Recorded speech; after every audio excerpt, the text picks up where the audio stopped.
You deserve to lose. What kind of idiot general would give such an order to let the infantry attack the city? Yeshen thought angrily. He did not think about it at all. When Keegan made this suggestion, he had raised both hands in agreement. Whether it was Yeshen or Chao Lu, they were now leading their cavalry to Beaumuir's location as fast as possible. But they did not know that Beaumuir's situation was not good at this moment. At least, he was far from being in control of the situation as they thought. In terms of military strength, Beaumuir, who had nearly 100,000 cavalry, was undoubtedly the most powerful. But they were facing the nearly 50,000 five-star army, and all of them were elites. No one would underestimate such an opponent, nor would they dare to. The two sides faced each other like this, separated by 8 li in the wind and snow. No one moved rashly. It looked like they were evenly matched, but only Beaumuir knew that as the days passed, his situation would only get worse. There was only one reason, and that was that he was facing the five-star army. This was a powerful enemy that could send reinforcements at any time. On the other hand, he already had the most cavalry. Even if leader Yeshen and General Chao Lu came here, there was a limit to how much they could increase their strength. Compared to the five-star army who would send countless reinforcements, and compared to Yang Qindong who was so rich that no one could see his trump cards, the longer the stalemate, the more unfavorable it would be for them. Even though he clearly knew this, Beaumuir could not retreat. First, he had already received news from leader Yeshen, telling him to wait here. He could not guarantee where he would meet up with the leader if he left now. Second, in the current situation, the two sides could still maintain the balance if they did not move. But if one side left, would the other side chase after them? If it was a direct confrontation with 100,000 cavalry, Beaumuir didn't fear the five-star army that had less than 50,000 cavalry. However, if he took the initiative to leave, and the enemy began to pursue him, even he didn't dare to guarantee what would happen during the pursuit. In other words, Beaumuir was currently being watched and could not move. He could not guarantee that he would be able to escape unscathed. Now, all he could do was wait for leader Yeshen to appear, and let him decide on the big plan. Compared to Beaumuir's side, the five-star army side was also not in a good situation. Everything was because the first army did not appear on time, causing the pincer attack to be delayed again and again. In the camp, Commander Bai Shuang, who was dressed in a mighty military uniform and had the rank of senior colonel, said, "I have already reported the matter of the first army not appearing on time to teacher." His voice was firm, his expression calm. Bai Shuang's words caused the expressions of the other commanders in the tent to change. Everyone knew that the first army didn't arrive on time. For this matter, the new five-star army commander Su Ku had personally called Commander Su He of the new five-star army, saying that because the snow was too thick and the roads were difficult to travel on, their advance speed was greatly hindered, and they were unable to reach the designated location on time. He admitted his mistake and asked for 5 more days. He would definitely arrive on time and ask for forgiveness at that time. After receiving the contents of this telegram, Commander Su He immediately took it out and showed it to all the commanders around him. Although he did not say anything, sometimes not saying anything represented his attitude. It meant that Su He wanted to give face to Su Kuda. The army would wait for 5 more days before launching the attack. For a dignified army commander to admit his mistake, and with such a humble attitude, the other military commanders had no choice but to suppress their anger. After all, they were all in the same pot, and it was impossible for them not to make mistakes. Giving others a chance was the same as giving themselves a chance. However, they had never imagined that Bai Shuang would suddenly say this when Su He called them together to discuss the military operation plan of how to launch the attack when the first alien army arrived 4 days later. Everyone was in an uproar at once. Compared to everyone else, Bai Shuang's identity was naturally very special. He was Yang Qindong's student. When others were just qualified to address Yang Qindong as the 6th young master, he was already close enough to address him as teacher. In ancient times, heaven, earth, ruler, teacher and teacher were existences that were highly respected. Among them was his teacher. Teachers were also extremely particular about inheritance, and it also represented a closer relationship. Based on this, although he was only a commander, no one dared to look down on Bai Shuang's words. Even the only general present, Su He, was the same. This was because he was certain that as long as Bai Shuang did not make any major mistakes, with this person's age, his future achievements would definitely surpass his own. Therefore, when Bai Shuang said that he had already reported this matter to Yang Qindong through his own radio, Su He did not have the slightest intention of reprimanding him. He only silently mourned for Su Kuda in his heart. "Commander Su, this time it's not that I don't want to help you, but this matter has already been reported to the 6th young master. You're in trouble." A military meeting to discuss important matters was also stopped because of Bai Shuang's words. After all, even Bugnam of Gojoseon knew about this matter. This meant that the plan could change at any time. It was a little too early for them to discuss what would happen in a few days. Yes, Su Kuda was in trouble, and the situation had indeed changed as everyone expected. When Yang Qindong received Bai Shuang's telegram in Tulyafan City, his eyes flashed with anger. If it was only because of the weather that they were unable to arrive at the designated location on time, Yang Qindong would not be so angry. But now, the first army of the foreign races didn't inform him about this matter. Instead, they wanted to hide it from him and inform the other armies. This was something Yang Qindong couldn't tolerate. This was deceit. It was a blatant lie. If they succeed this time, there may be similar things happening in the future. If this is not stopped, will there be a day when the military commanders below join forces to deceive him or even deal with him? Since ancient times, internal strife and even internal strife were allowed in the army, but they would never allow the loss of military power to happen. Because this is a provocation to a leader, it is a deadly threat. Inform the whole army. With anger flashing in his eyes, Yang Qindong exuded an indescribable murderous aura from top to bottom. Yang Er, who was beside Yang Qindong, felt his entire body tremble. The rage that was being emitted from Yang Qindong's body made him feel as if he was about to lose his balance. He only felt better if his entire body kept trembling. This is the aura of a superior. Army notification: New Army Commander Su He will be given a demerit. New Army Light Cavalry Regiment Commander Ma Xiangshan, Far Eastern Army 1st Cavalry Division Commander Dai Kuo will be given a serious warning. For divisional officers of the new army will be given a warning. 1st Army Commander Su Kuda. Yang Qindong suddenly stopped here, which made Beta Persei, who was in charge of recording, break out in a cold sweat. He knew how big of a shock this military notification would cause. I'm afraid that many people's future prospects will be greatly affected. But who knows how the main character, Suda, would deal with this? Chapter 1269. After hesitating for a moment, Yang Qindong's expression became firm again. Su Kuda will be demoted to regiment commander, replacing Bai Shuang's position as regiment commander. Bai Shuang will assume the position of regiment commander. Everything will be carried out after this battle. After all, Bai Shuang was too young and didn't have any experience as a division commander. Being in charge of a regiment was very different from being in charge of an army. However, considering that Bai Shuang was the regiment commander of the 1st Cavalry Division and was already a senior colonel, it wasn't too sudden for him to take on the role of a general. As long as he made some contributions, he would be promoted. Beta Persei saw that Yang Qindong didn't have any other orders, so he went to report to Wang Shan. He could imagine what kind of influence and shock this telegram would have once it was sent to the entire army. Just as Beta Persei thought, this telegram was sent to the entire army. Any army, division, or regiment that was high enough to be equipped with a radio would soon know about it. A lot of people didn't know what happened that made Yang Qindong so angry. But as the person who knew about it, the commander of the 1st Army, Su Kuda, was completely dumbfounded. Looking at this telegram that was extremely heavy for him, he froze in place and didn't say a word for a full 15 minutes. Commander. The commander of the 301 Division, too high, didn't know what happened. He only saw that Su Kuda didn't move at all, so he carefully came up and asked, "Did Bugnam of Gojoseon have any new orders?" "Oh, you take a look. Also, don't call me commander anymore. After the army meets up with the new army, I will report to the new unit." Su Kuda smiled bitterly. After he said this, he sent the telegram to his trusted subordinate, Tu Hai. At this moment, Tu Hai was also very shocked. What did he mean by not calling him commander anymore? Did he get promoted again? That shouldn't be the case. Right now, Tu Hai was still a senior colonel. It was already very difficult for him to be a commander with this position. How could there be a better position than this? With all kinds of doubts, Tu Hai opened the telegram. When he saw the contents clearly, his expression changed drastically. After a long while, he pointed at the telegram. This. He was speechless. Suka didn't care about Tu Hai's reaction. At this time, he had already awakened from his shock. This time he had indeed done something very wrong. He actually wanted to hide the truth from the 6th young master. This kind of action of treating military orders as child's play could be interpreted as deception. This should not be tolerated by any superior.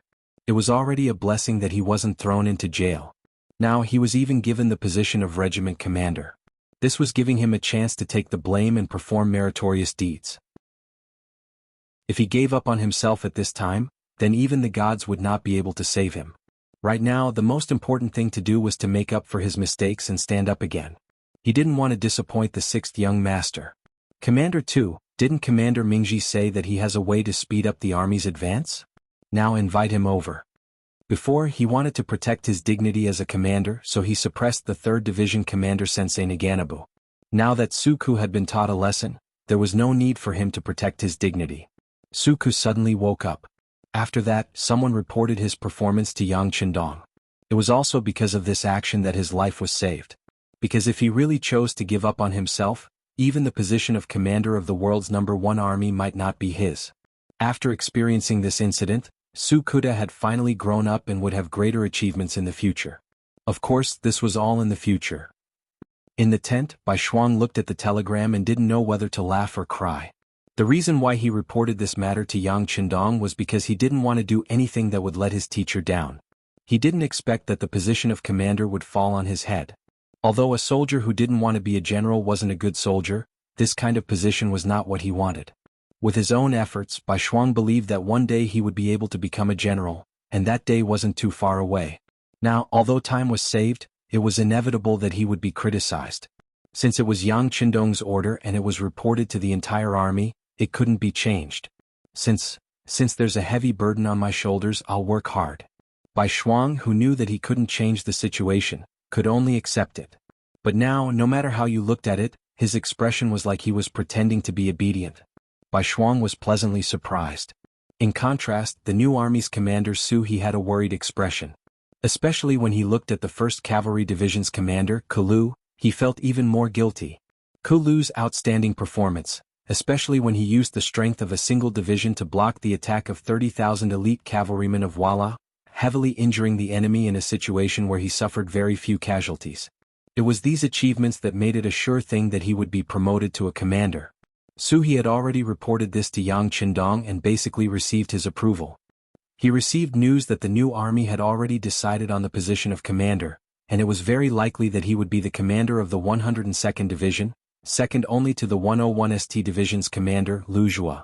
It seemed that after this battle, he would be promoted by 2 ranks from a division to an army.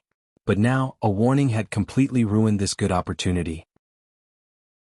According to the rules of the 5-star army, once an officer received a warning, there was no possibility of promotion within half a year. Half a year, by that time the new army would have been formed, which meant that Kulu lost this opportunity to improve. Facing the silent Kulu, Su He opened and closed his mouth, then closed and opened again. In the end he said bitterly, "Kulu, I'm sorry." This time Kulu's mood was a bit heavy. Seeing such a fat piece of meat fly away just like that, no one would feel good about it. But it was already the truth, there was no point in blaming anyone, he could only say that he was unlucky. Thinking about how he would have to work under Su He in the future, Kulu could only force a smile and said, "General, I'd still like to fight under your command." No one would take these words seriously, they were obviously comforting words. Su He waved his hand and said seriously, "This time I owe you. Don't worry, if there's an opportunity next time, I'll do my best to fight for you." "Then thank you, General, for your help." Kulu pretended to have his eyes lit up and said. But both of them knew that the position of a general wasn't easy to come by, and how could it be easy to fight for? This time, because there were 3 general positions at once, and because Kulu made a great contribution, he had the qualifications to have such a good opportunity. Next time, even if there really was a general position, there was no guarantee that it would be in the bag. Suku received the harshest criticism and demotion. But he didn't let it go. Instead, he quickly adjusted his position. Based on the principle of being in position for a minute, doing a good job for 60 seconds, he found the 303 RD Division's commander, Sensei Naganabu. After some discussion, he quickly approved of the idea of clearing snow at the front and speeding up the march. The order was quickly passed down to the entire army. Sure enough, they arrived at the designated location 3 days later. They came to the northwest of Bo Mu-er's army of 100,000, and formed a pincer attack with Su He's new army. Bo Mu-er was a cautious person, otherwise he wouldn't have been chosen by Yeshen to stay behind at the headquarters. In order to prevent being surrounded by the 5-star army, he sent out all of his scouts, and the furthest he sent them was 50 miles away. When the first army of the foreign races arrived, he received the news, and his expression became even more unsightly.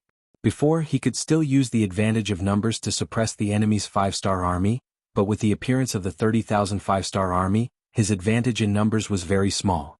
He didn't need to fight on both sides. No matter how he looked at it, he was now in a passive position. Fortunately, he received another message that night.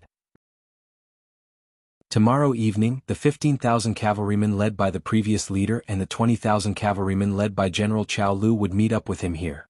With this, they had an additional 30,000 troops, which allowed them to regain their advantage in terms of military strength. Regrettably, this good mood didn't last long. Very quickly, the scouts came back with news that the leader had personally sent over. Behind them, there were still 35,000 cavalrymen rushing over. Both sides were only a day's distance away from each other. There are still 30,000 5-star army cavalry? Where did the other 4 countries go? Bomu was naturally shocked when he heard the news. Logically speaking, the 5-star army shouldn't have so many troops in their hands, unless they were all used to deal with him. It must be like this. The 4 countries were beaten up, and with the heavy snow affecting the speed of the army, they should be holed up at home right now. In this case, didn't it mean that the 5-star army's main goal was to deal with him? When the 5 countries were together, they couldn't gain the slightest advantage, and they even lost one battle after another. Now that he had to face the 5-star army alone, Bomu didn't have the slightest chance of victory. Being afraid before the battle, this wasn't something a qualified general should do. Forcefully calming his mind, Bomu's gaze fell on the last message sent by Yes Hen. When his gaze fell on the words "only a day away," his eyes flashed with thought. I can only stake it all. Come, call the scouts over. After thinking for a while, Bomu decided to take the risk and attack. He had to kill his way out before the 30,000 cavalry of the 5-star army arrived. Otherwise, if he was really surrounded, he wouldn't have the slightest chance of victory. Chapter 1270. After the scout reported that Bomu had given the news to Yes Hen, Bomu held a military meeting that very night, and selected a group of 5,000 death cavalry. The so-called death cavalry referred to those who did not fear death. Because of various reasons they made some mistakes and should be killed.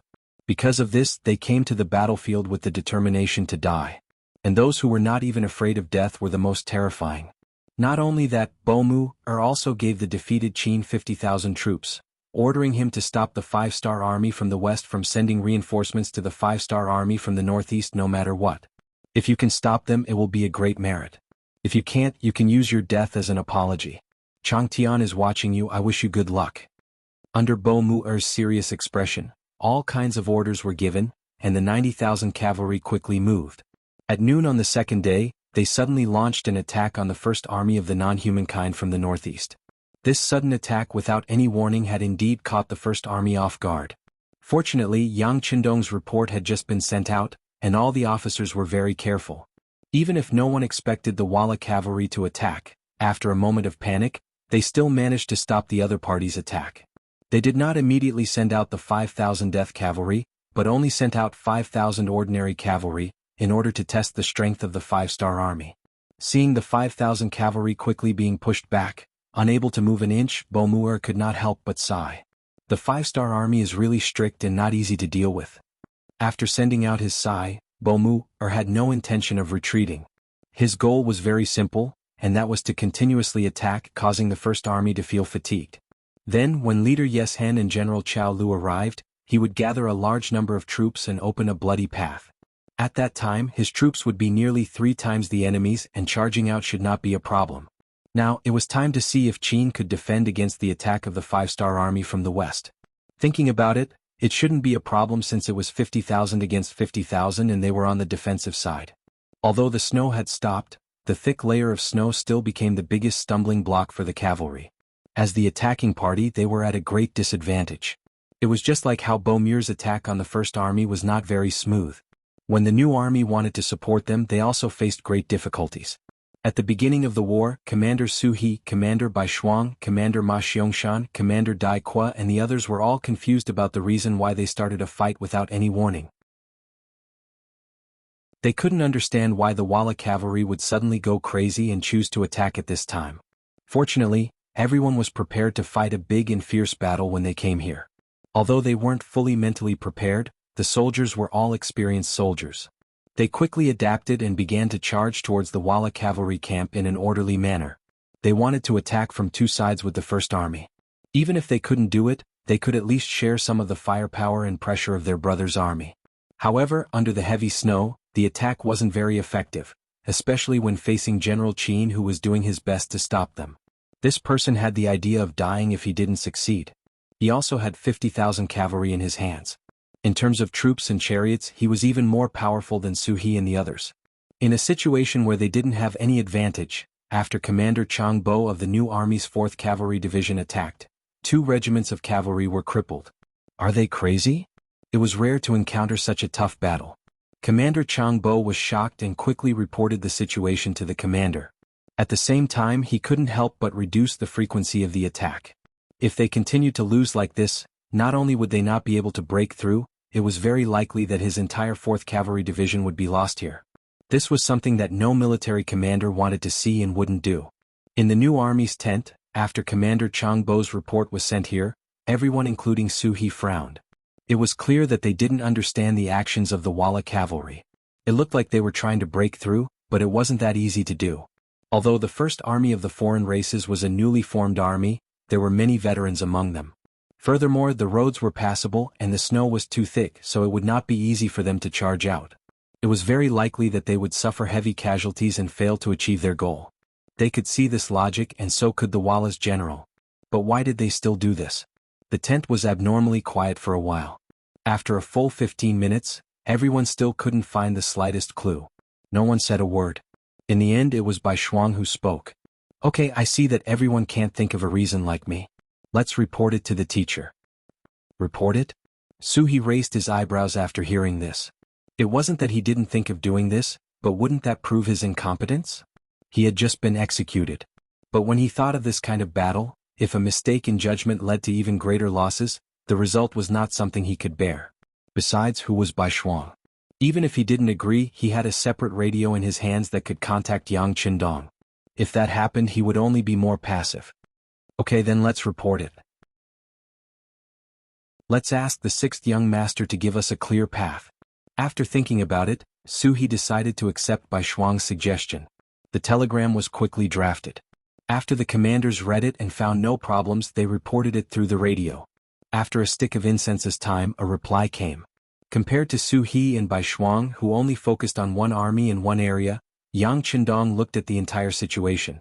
Although he didn't know about the 20,000 cavalry led by Cao Lu, he knew that Yes Hen led 15,000 elite cavalry to meet up with General Bo Muir. With Yang Qindong's intelligence, he naturally realized that Bo Muir was preparing to break out of the encirclement. At the same time, it was to prevent the 30,000 cavalry led by Na Ri Song from pressuring them enough to find a way out. After all, once Na Ri Song's 30,000 cavalry arrived, they wouldn't have any advantage in terms of numbers. This was an opportunity to make the Wala army stay, but it wasn't a good opportunity. Even a cornered beast would fight, let alone 100,000 Wala elite cavalry. Once they went crazy, coupled with the snow, the various troops might not be able to reach the designated location on time to provide reinforcements. In this way, there would be too many uncertainties in the war. After thinking about it, Yang Qindong didn't give the order to fight to the death. Instead, he pointed out the Wala army's movements and allowed the various troops to deal with it as they saw fit without losing too much of their combat strength. Dealing with it as they saw fit was equivalent to handing over the command to the various commanders. This was also Yang Qindong's way of commanding. As the military strength of his subordinates continued to expand, Yang Qindong could no longer do everything by himself like before. Therefore, it was necessary to delegate power appropriately, especially to those commanders who rushed to the front lines. They were better able to direct the movements of the battle. Sometimes, opportunities were fleeting, and if they weren't grasped in time, there might be problems. Yang Qindong had been practicing for many years and understood how to use people. It was precisely because of Yu Qian that he didn't have to worry about Qiqian City and didn't need to be distracted. Similarly, it was because of the existence of Tiger's Mane that he was like a nail nailed into Xiwan City. As a result, his influence and power were growing. To put it simply, the way to use people was to learn to use people and learn to trust people, and not to give orders in every aspect. It was like Zhuge Liang who did everything by himself. In the end, he was exhausted to death, and without his subordinates, he immediately lost his drive and ability to command. Old Jiang was the same, constantly giving orders from the back, causing the battle plan to change again and again. Loopholes appeared frequently and the army was defeated in the end. With these precedents as an example, how could Yang Qindong follow in his footsteps? When the telegram was sent to them, the eyes of the commanders in the tent lit up after they read it. This discretion was very significant. Handing over the command to them was a form of trust. But how could it not be a heavy responsibility? Everyone, you have seen the telegram. The Walla cavalry will suddenly launch an attack, saying that they are preparing to kill their way out. Now their leader Yeshen is also moving here. Then should we completely keep them here or should we let them live to prevent both sides from suffering losses? Let's discuss this matter. Su He, as the general with the highest military rank and the highest rank, was naturally the best choice to preside over the meeting. As soon as his voice fell, the commanders looked at each other, not knowing what to do.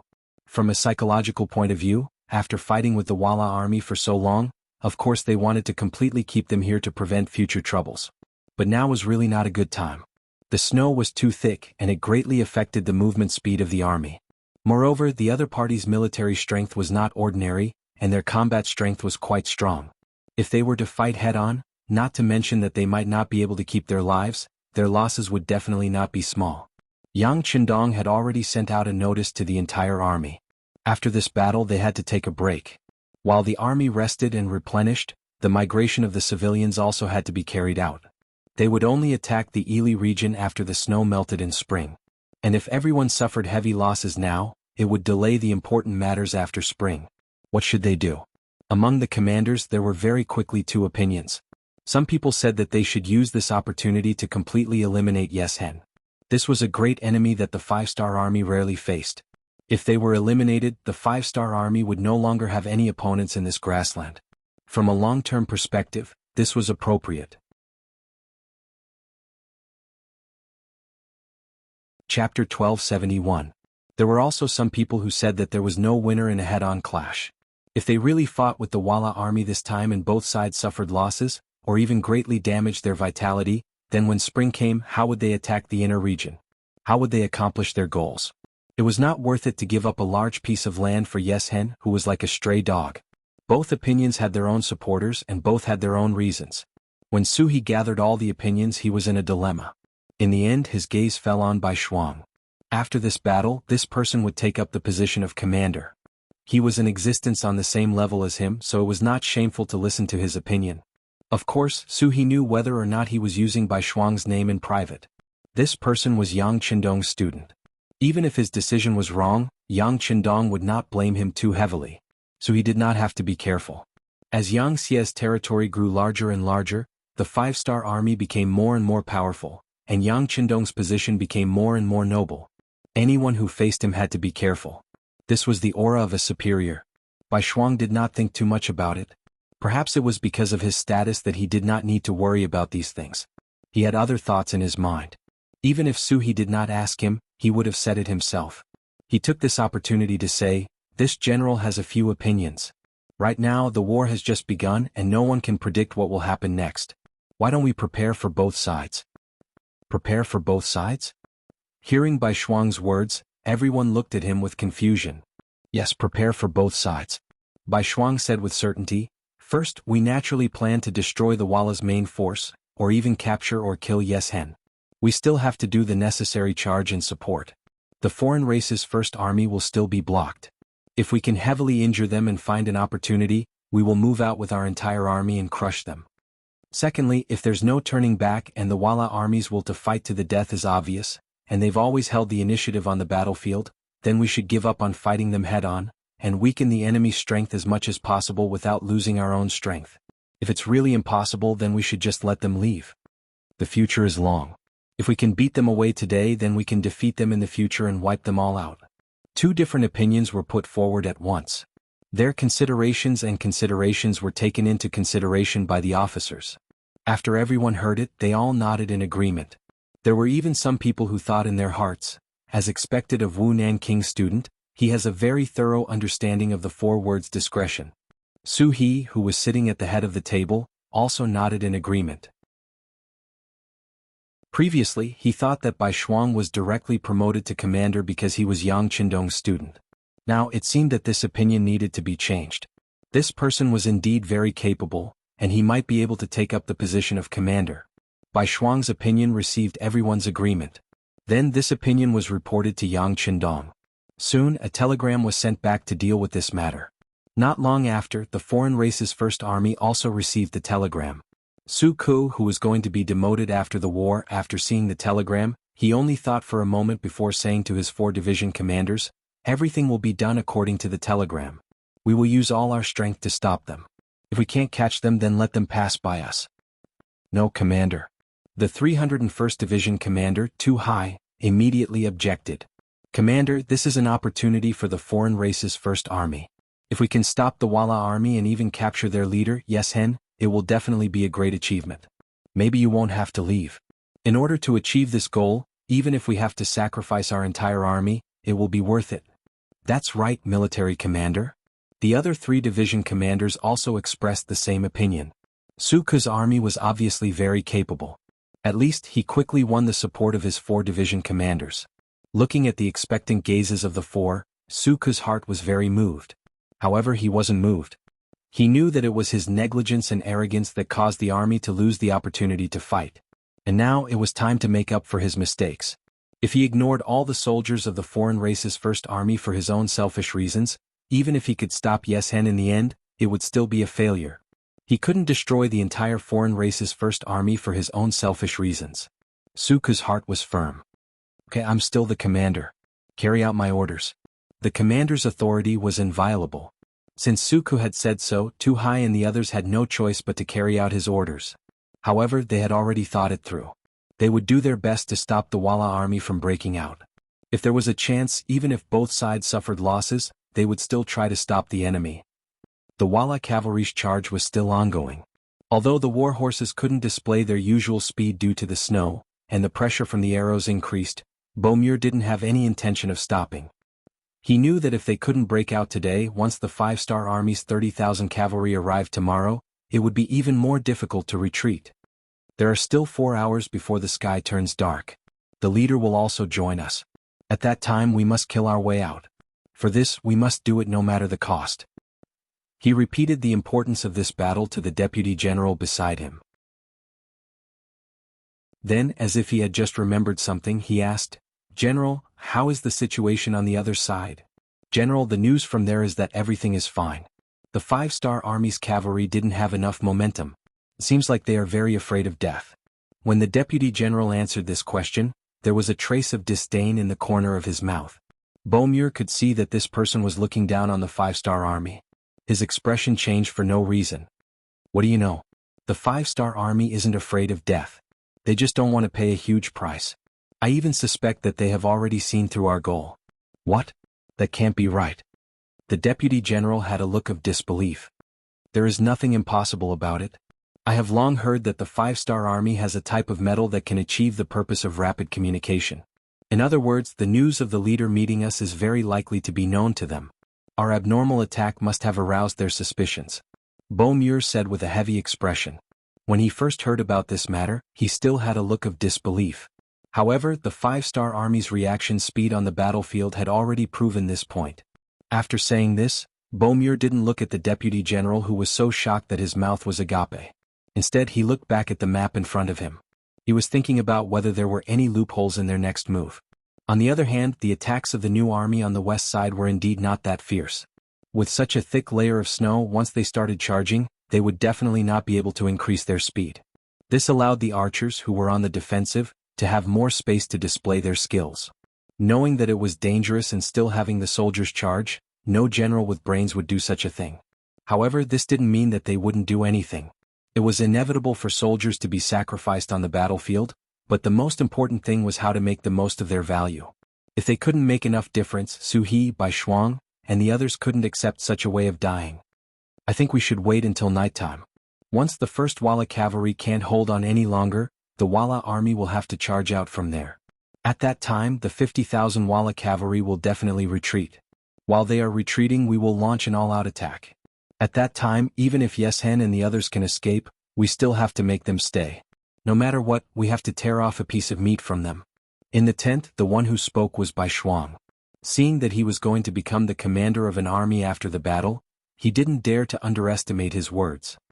Of course, whether or not we can make these 50,000 soldiers stay will ultimately depend on whether or not the First Army can seal their pockets. Commander Su, I'll need you to communicate with them about this matter. After Bai Shuang finished explaining the general military plan, he patched up the last loophole, but this time he looked at Commander Su He. Although Bai Shuang could communicate with the First Army of the alien race directly with his current status, because of what happened before, he was likely to take up a new position. It would not be good for him to jump out at this time and give orders. It would give people the impression that he was exercising his authority before he took up the position. After thinking about it, Su He, as the army commander, was more suitable. Su He understood Bai Shuang's intentions and knew that this was for the sake of the big picture. He nodded and said, "Okay, I'll use the radio to contact Senior Colonel Su Ku." He used to address Su Ku as Commander Su, but now that things had changed, it wasn't appropriate to address him as commander, especially in front of Bai Shuang. Instead, it was more appropriate to address him by his rank. Soon, Su He's telegram was sent to the headquarters of the First Army. Su Ku didn't reply immediately after reading the telegram. He was weighing the pros and cons in his mind. However, Tu Hai, the commander of the 301st Regiment, who was beside him, immediately tossed it aside after reading the telegram. With a displeased expression he said, "We are all military units. What right do you have to order us around?" They didn't think of a way to launch an attack and rendezvous with us to launch a pincer attack. Instead, they wanted us to open up a path and let the enemy's general go just so they could finish off the 50,000 cavalrymen who were left behind to block the road. We can't agree to this kind of thinking.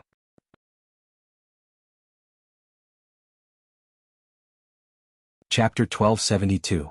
Tu Hai's words were naturally to vent the anger in his heart, as well as to speak up for Su Kuda.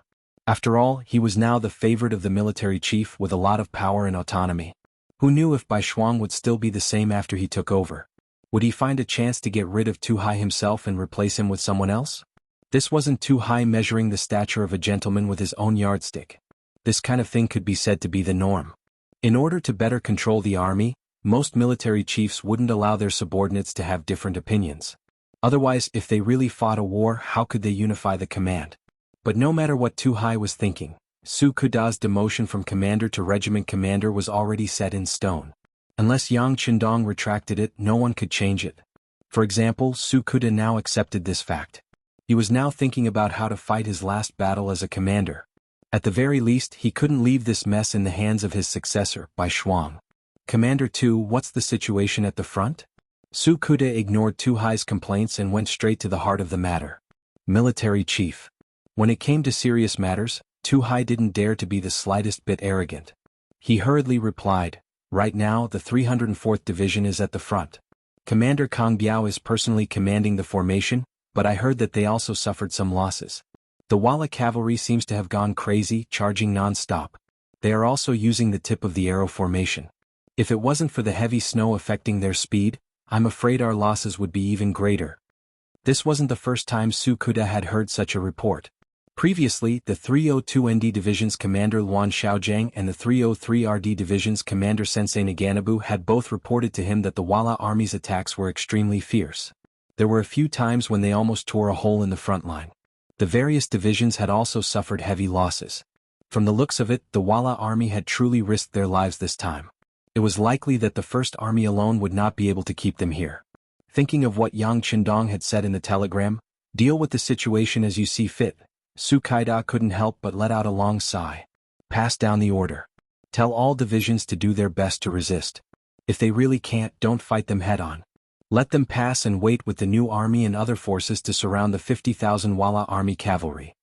Su Kuda finally gave the order, but when Tu Hai heard it, he said with a face full of dissatisfaction, "Why should we?" "All right, Commander Tu, the facts have proven that we can't stop the Walla army from breaking out of the encirclement. Do you really want the First Army of the non-humankind to be wiped out?" Anger finally appeared on Su Kuda's face. Although he was unwilling, he knew that the bigger picture was more important. He also knew that if he didn't act this way, Tu Hai would continue to persuade him, and he was afraid that he would change his mind. Seeing that Su Kuda was truly angry, Tu Hai didn't dare to say anything more. He could only stand at attention and salute, then find someone to pass down the order. The resistance of the First Army of the non-humankind became much weaker because of this order. When the news reached Beaumuir's ears, he let out a long sigh. Very good. In less than 2 hours the sky will be completely dark. The leader will arrive at any time. Send out scouts. Once the leader arrives, immediately guide him to meet up with us. Then send out the 5,000 death squads to open a path of blood and prepare for the leader's departure.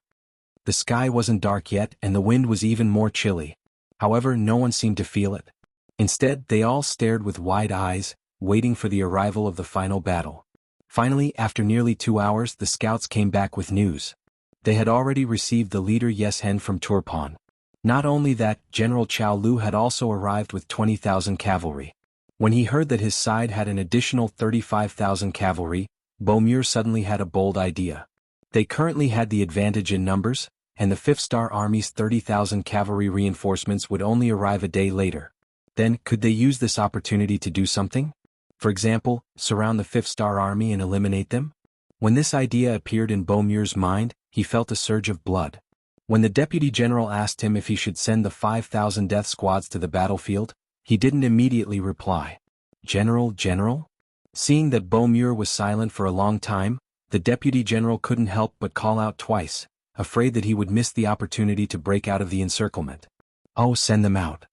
Beaumuir's thoughts came back and he finally gave up on the idea of surrounding the 5th Star Army. Although this plan was indeed very tempting, the strength of the 5th Star Army wasn't to be underestimated.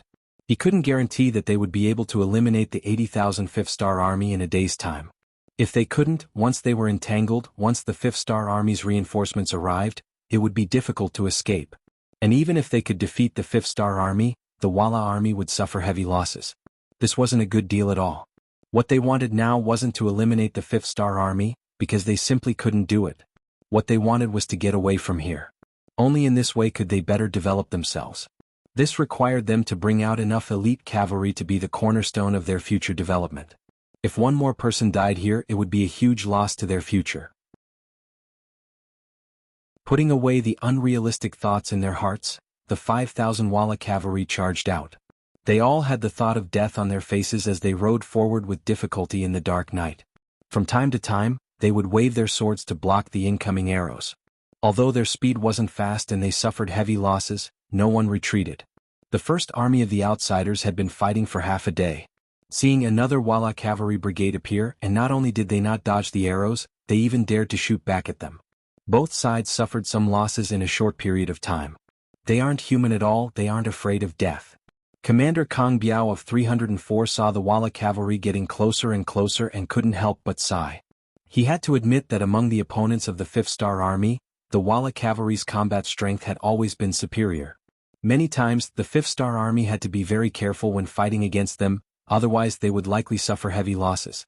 Come, report the situation to the commander. Seeing that the Walla cavalry was getting closer and closer, the shooting would soon turn into a close combat. Kang Biao quickly ordered people to ask for instructions. Should they really fight with them regardless of the losses, or should they open a path for them to pass through? In just a few minutes, the order was passed down. They opened a path for the Walla cavalry to charge through. Obviously, Sukuta gave up on the idea of both sides suffering heavy losses. He avoided the spearhead and looked for an opportunity to wipe out a portion of the enemy. For some reason, Commander Kang Biao, who received this order, actually felt relieved. He wasn't someone who was afraid of death, but he felt that this kind of fighting method was meaningless. There wouldn't be a true winner in this kind of war, and it would only benefit a third party in the end. The first army of the foreign races finally opened a path for the Walla cavalry to pass through. When the news came, Beaumuir had just met up with Yes Hen and the others. He was overjoyed and took advantage of the cover of the night to rush through the opening. During this process, whether it was Yes Hen or Beaumuir, they didn't mention Tai Chin. It was as if they had forgotten about this person and his 50,000 Walla cavalry. Speaking of which, it wasn't that they were careless or that they really forgot. It was because they knew that there would always be someone left behind to deal with the 5-star army. If they all wanted to retreat once the 5-star army met up, they would be able to chase after them. This would create more variables for them to escape. As a result, when a large number of cavalrymen escaped through the gap that the First Army had purposely opened, General Tikian and his nearly 50,000 cavalrymen became miserable. They became children that no one wanted, lone wolves on the grassland. The Walla army's main force escaped without notifying Tai Chin. This news was discovered by the First Army of the foreign races in time. They immediately used the radio to inform the new army and other departments. Suhi and the others who received the news were all confused. The Far Eastern Army's 1st Cavalry Division's commander, Dai Qua, said something that made everyone very alert. Could it be that the Walla army did this on purpose, leaving them to wait for us to surround them and attack them from behind? That's not possible. Hearing this, the other military commanders all had a look of panic and didn't know what to do. Instead, Bai Shuang's eyes quickly spun a few times and suddenly said with some joy, "Maybe the Walla army is cutting off their tail to survive. They are afraid that we will not let them go, so they intentionally left behind 50,000 cavalry to restrain us." But that's 50,000 cavalry. Is Yes Hen really willing to let them go? He was somewhat convinced but also somewhat doubtful. Teacher once said that Yes Hen is an ambitious and ruthless person. This kind of person is willing to sacrifice anyone for his own safety. 50,000 cavalry is very strong, but compared to Yeshen's life, what is it? How about this? I suggest that we join forces with the 1st Army to surround the 5-star Army. However, we don't need to take the initiative to attack. Instead, we can rely on the thick snow to fire arrows from afar and restrain them here. This way, if Yes Hen wants to surround us, we will have the advantage of the terrain and sufficient energy to deal with him. At the same time, we can use the smallest price to persuade the 50,000 Walla cavalry to surrender. Bai Shuang's thoughts turned quickly. At this moment, he had become the commander of an army, so he didn't consider the small matters in front of him, but the big picture.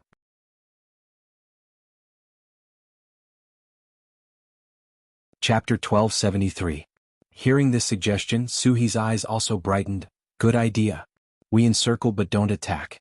Once they want to fight back, we are not unprepared. We can only encircle and use bows and arrows to deal with 50,000 cavalrymen from afar. We can achieve the greatest victory with the least cost. I agree. Even Suhi agreed, and several other military officers expressed their opinions one after another, expressing their agreement. A telegram was then sent to Suku. Suku was originally rejoicing because the Walla cavalry that escaped through the gap he opened was not 50,000 like the telegram said, but 70,000. The sudden appearance of Chao Lu's 20,000 cavalry was something no one expected. Facing so many cavalry, if the 1st Army desperately tried to stop them, they would be in danger of being completely annihilated. In order to save himself, the 1st Army would certainly launch a fierce attack with all their might. In that case, not only the 1st Army of the non-humankind, even the 1st Army of the non-humankind wouldn't be able to defeat a few of them. Yang Qindong had probably thought of this result, which was why he said to deal with it at his discretion. While his heart was palpitating, he received Suhi's telegram.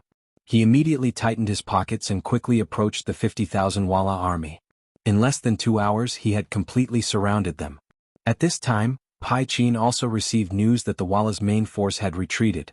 In his tent, he immediately fainted in anger. After a group of subordinates rescued him, he slowly woke up and cursed, "Bomur, you're too weak." Then he fainted again. When Pai Qin woke up for the 3rd time, the 5-star army had completely surrounded him. Pai Qin's face was pale and he didn't speak. His eyes were empty as he looked forward, as if he had nothing left to live for. He had thought that Bomur valued him very much. Not only did he not care that he had been defeated in the previous battle, but he had also taken the initiative to give him 50,000 cavalrymen. This made him feel that he had great power in his hands and was looking down on the world. But who would have thought that in less than a day he would become an abandoned pawn? At this moment he finally understood why he was given 50,000 men. It was to lower his guard, and at the same time, it was also a gift to the 5-star army. It was to make them focus on him and not move away. That's right. 50,000 cavalrymen. How tempting. Thinking about the number of troops in his hands, he felt a burst of comical feeling. But on the other hand, if it wasn't for the fact that he had left behind so many soldiers for him, why would he be willing to risk his life here? Even when the sky had turned dark, he didn't rush Bomur, but instead kept waiting. Wasn't it because he was confident that someone would abandon him and his 50,000 cavalrymen? But now it seemed that he was wrong, completely wrong. Now that he had 50,000 soldiers in his hands, he did not have the slightest bit of fighting spirit. He was already someone who had been abandoned. Even if he won the battle, who would see it for? As for declaring himself king, did he think that the 5-star army around him were incompetent? Thinking about the problem of food, he quivered and asked the personal guard beside him, "How much provisions do we have in our army?" "General, this time we came out in a hurry. Previously, General Bomur had said that we would retreat at night, so we didn't bring too much provisions. We only have 2 days' worth of provisions. When the personal guard answered this question, his gaze was somewhat evasive. Clearly, he had also thought of a certain possibility. What? Only 2 days? Hearing this result, Pai Qin immediately felt his vision go black, and he fainted again. The 5-star army surrounding them did not know that he had fainted a few times. At this moment, they were setting up an encirclement to prevent the 50,000 Walla cavalrymen from escaping. At this moment, the army urgently rushed to set up barricades. All the caltrops in the army were scattered all over the ground. Strong bows were in hand, and the quiver was full of arrows. They were just waiting to close the door and beat the dogs. According to the analysis of Bai Shuang and the others, the Walla cavalrymen who knew everything would most likely launch a counterattack that night. It would be best if they took action before the 5-star army's encirclement was completely solid. This way the chances of them escaping would be higher. But they never expected that the night would be peaceful. The next morning the Walla army was still as calm as usual. It was as if they did not know that they were surrounded. Such an abnormality made Su He, Bai Shuang and Su Ke confused. They could either break out of the encirclement or surrender. But what did they mean by doing nothing? If it wasn't for the scouts using high-powered military binoculars that allowed them to see countless Walla soldiers moving around inside the tent, and if it wasn't for the scouts who reported that the other party had indeed fled far away and was running all the way, it didn't seem like they were going to come back for a surprise attack. Everyone couldn't help but wonder if they had surrounded an empty tent. Since the Walla army was not moving, the 5-star army had no reason to move. They only needed to continue waiting. When night fell, Narasong and the 30,000 cavalrymen would arrive. This way, even if the enemy had any ideas, they would be able to deal with them calmly. Unexpectedly, the 50,000 Walla cavalrymen did not move. It was as if they did not know that they were heavily surrounded. In reality, he was already lying on the bed. After being angered to the point of fainting, he was in a deep sleep. Since their commander was not awake, the remaining generals did not know what to do. Soon there were 2 different opinions among them. The first was the surrender faction. They believed that the situation had changed and even their leader didn't want them anymore. Whatever they did now couldn't be considered a betrayal. There were many foreign races and surrendered troops in the 5-star army, but weren't they doing well? The second was the fight to the death faction. A man would rather die standing than live kneeling. The only one who died was them. Besides, if the 50,000 cavalrymen charged in the same direction, they would have a chance of survival if they were lucky. However, these 2 factions did not give way to each other. The surrender faction was waiting for Narasong to wake up. The fight to the death faction considered that they did not have enough manpower. Rushing out like this was no different from courting death. They were also waiting for their commander to wake up and give them orders. In the blink of an eye, 2 days had passed. Narasong's condition did not improve. He was still in a coma and had a high fever. More importantly, the food brought by the army was about to be used up. Apart from a few generals, many soldiers had begun to rely on the snow to fill their stomachs. If this continued, their combat strength would only decrease. However, they did not think of counterattacking when they were in a good condition. Now they did not have the ability to do so. The 50,000 Walla cavalrymen persisted like this. However, under the encirclement, their every move was under the surveillance of the 5-star army. Especially when they saw that they were so hungry that they had to rely on the snow to survive, the 5-star army also gave up on the offensive strategy that they were halfway through researching. From the looks of it, they could completely trap the enemy. Since that was the case, why bother to attack? Using this time, the 5-star army also rested. Unless they sent out the necessary defensive troops, they also began to hand over the necessary handover. Just like the handover between Su Kuda and Bai Shuang. A commander was directly demoted to a regiment commander. Although it was said that he was going to enter the illustrious 1st Cavalry Division, it was still unpleasant to the ears. Thus, Su Kuda only gave Bai Shuang all the relevant personnel information and the general situation of the army before leaving. Bai Shuang was also smart enough not to ask any more questions. He was someone who had gained a huge advantage. Right now, anything he said would only embarrass the other party. For the sake of Su Kuda's face, he kept his mouth shut.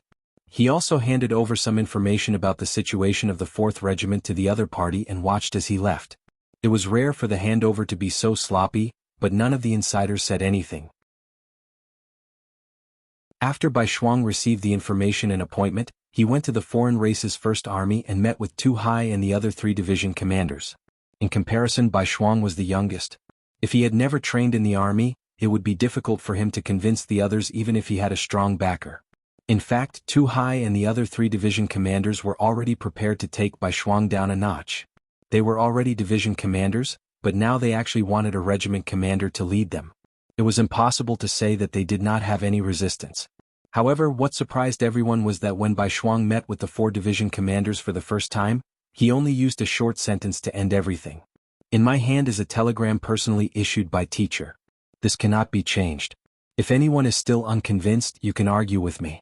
You can also apply to leave the foreign race's first army. However, if you still want to stay here, then shut your mouths and perform well. If any of you have any problems, don't blame this commander for not showing mercy. Of course, if your abilities are not bad and you have made contributions, this commander will still be fair in his rewards and punishments. Alright, all of you are dismissed. In the future, use your actions to prove yourselves. This was the first time they had met, and this short sentence left Tu Hai and the others at a loss. They originally prepared some questions, but they were unable to voice them. Didn't Bai Shuang already say that? If you argue with me, then you are applying to leave your current post. Thus he will grant you your wish. The newly appointed commander would definitely receive Yang Qindong's support. This was without a doubt. Otherwise, how would they carry out their work? Not to mention, Bai Shuang was Bugnam of Gojoseon's student. In terms of relationship, the division commanders were far from him. They wanted to find trouble with Bai Shuang partly because they wanted to cry out for Sukuda, and partly because they wanted to intimidate Bai Shuang and let him know that he was not strong enough to lead them. In the future, when there were military operations, they should respect their opinions more. However, Bai Shuang did not buy it at all. In an instant, the 4 division commanders looked at each other, shook their heads and left the tent silently. This matter quickly spread and even reached the ears of Yang Qindong, who was in the palace of Turpan City. He immediately smiled and said to Beta Persei beside him, "This student of mine is very opinionated. He can also distinguish between priorities. Not bad, not bad."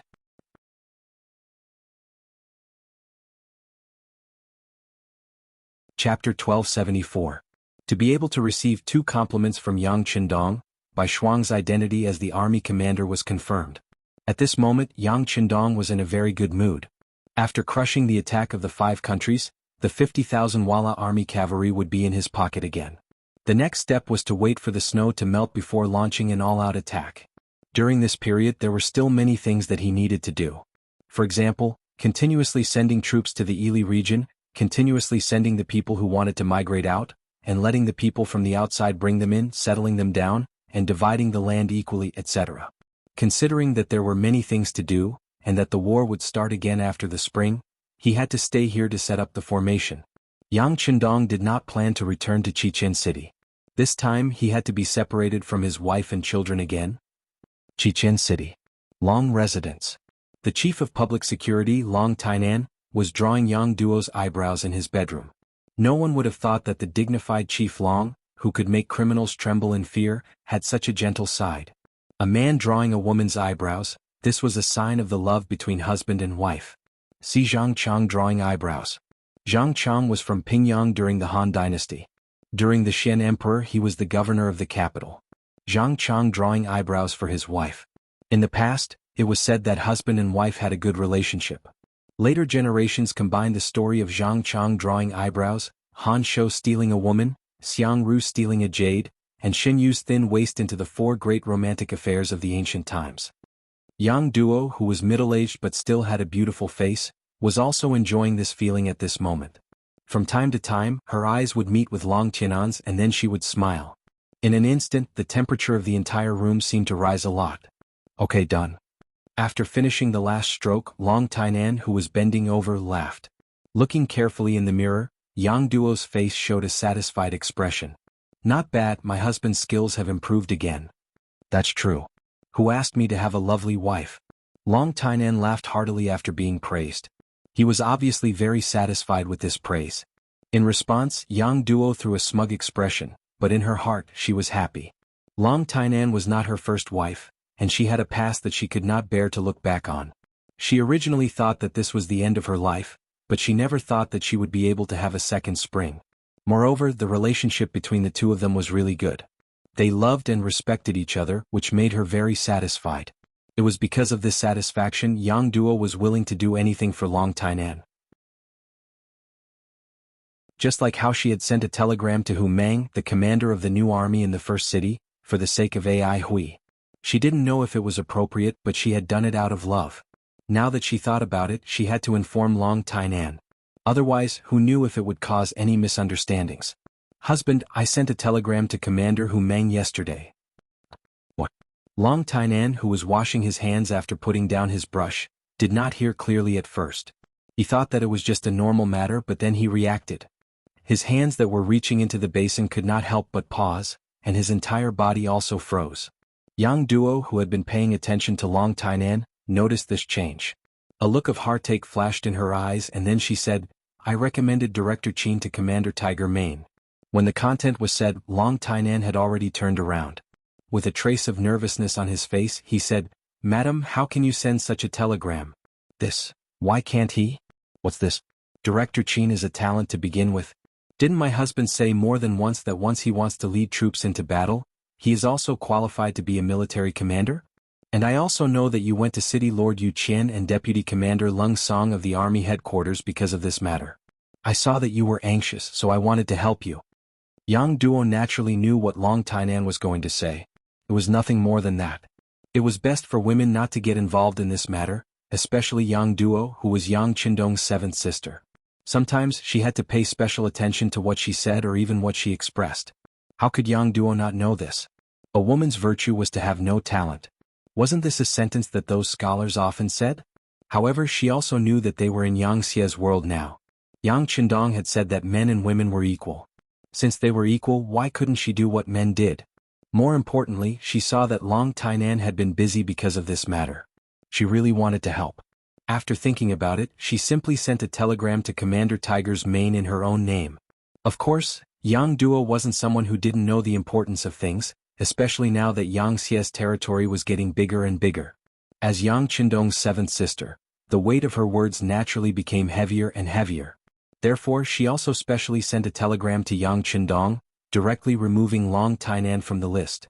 She only said that Qin Feng was a good person and a good seedling to be a general. She recommended him out of fairness. Yang Duo only knew that her husband was anxious because of this matter. As for what would happen after these two telegrams were sent, she didn't care. This was the willfulness of women. It was also the willfulness of Yang Qindong's sister. It must be known that even Yang Qindong's wives wouldn't speak about the appointment of a general because this involved a matter of principle, and that was that the harem couldn't interfere with politics. Yang Duo was Yang Qindong's sister. She wouldn't care about such things. She just did what she thought. What could she do? Long Tainan was a little speechless by Yang Duo's words. After his expression changed again and again, he finally returned to his previous gentle state and said, Well, since the telegram has already been sent, then it's too late to say anything. It's just that Qin Feng is really a talent. Yes, this is a recommendation. Sixth brother should thank me. Yang Duo raised her head proudly and looked as if she was doing this for the public. Long Tainan saw this and could only bitterly smile. He knew that Yang Duo was helping him. How could he refute it? Besides, he was also wholeheartedly dedicated to the public. He was really recommending talents. At least as far as he knew, none of the candidates recommended by the military and the city lord's mansion could compare to Qin Feng. Qin Feng, the head of the operations department of the Ministry of Public Security, was a person with great power in the Ministry of Public Security. At the same time, he was also a young talent that Long Tainan appreciated very much. Despite the great migration, the proportion of natives in the land was very small. However, there were still some people who were unwilling to let the country die and did some small things in private. It was just that because the number of people was limited and the scale wasn't very large, it was naturally not good to send the nearby garrison to deal with this kind of movement. Therefore, this kind of thing was put on the Ministry of Public Security. This made them have an extra unit of the operations department in order to deal with these people who were always restless and would even use weapons to resist Yang Xie's forces. When it was first established, Long Tainan suppressed all the opposing opinions and entrusted Qin Feng, who was only 24 years old, with the heavy responsibility of becoming the head of the operations department. According to the military rank, he was directly given the rank of colonel. Facts also proved that this person didn't disappoint Long Tianan's expectations. In the past 2 years, dozens of big and small attacks eliminated many opposing forces under Yang Xie's forces, giving the people a stable society and space for development. For this, Qin Feng himself also made a lot of contributions and finally received the rank of colonel. This made him in the limelight in the Ministry of Public Security for a while, and he almost reached the height of Long Tainan, the chief. However, he was only less than 20 years old. With this kind of contribution, he couldn't be promoted in the Ministry of Public Security anymore. He couldn't give the position of chief to him.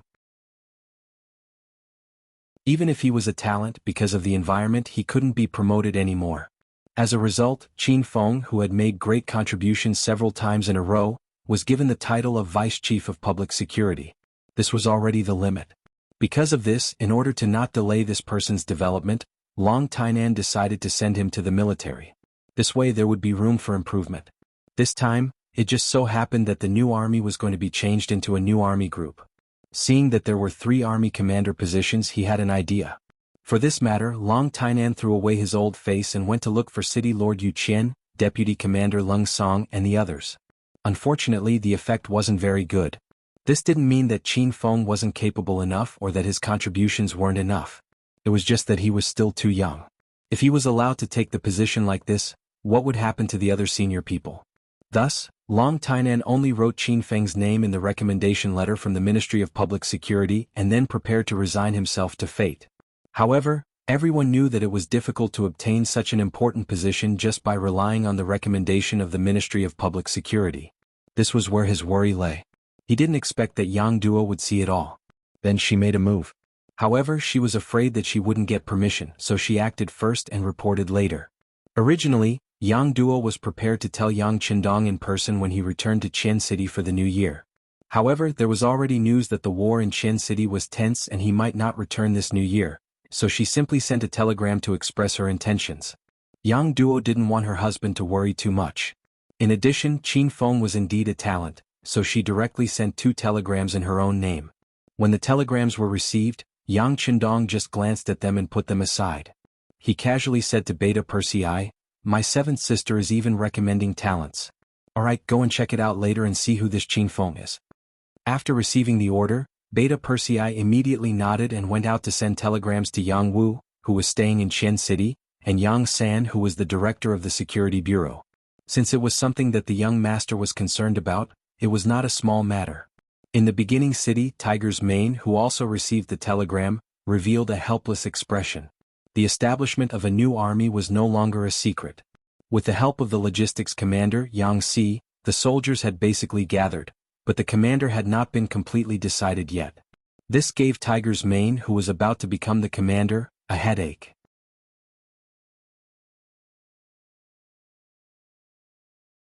Chapter 1275. Facing the 3 commanders' positions, the various factions all scrambled to sign up, and there were more than 40 candidates. At this point in time, Yang Shi wasn't as weak as before. His territory was enormous, his population was numerous, and his level of wealth had already arrived at a state that no one could compare to. Because of this, many internal factions had appeared.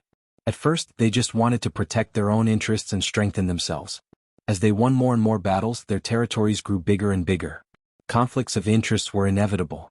Among them, a few major forces had enough foundation and could influence many decisions and policies without anyone noticing.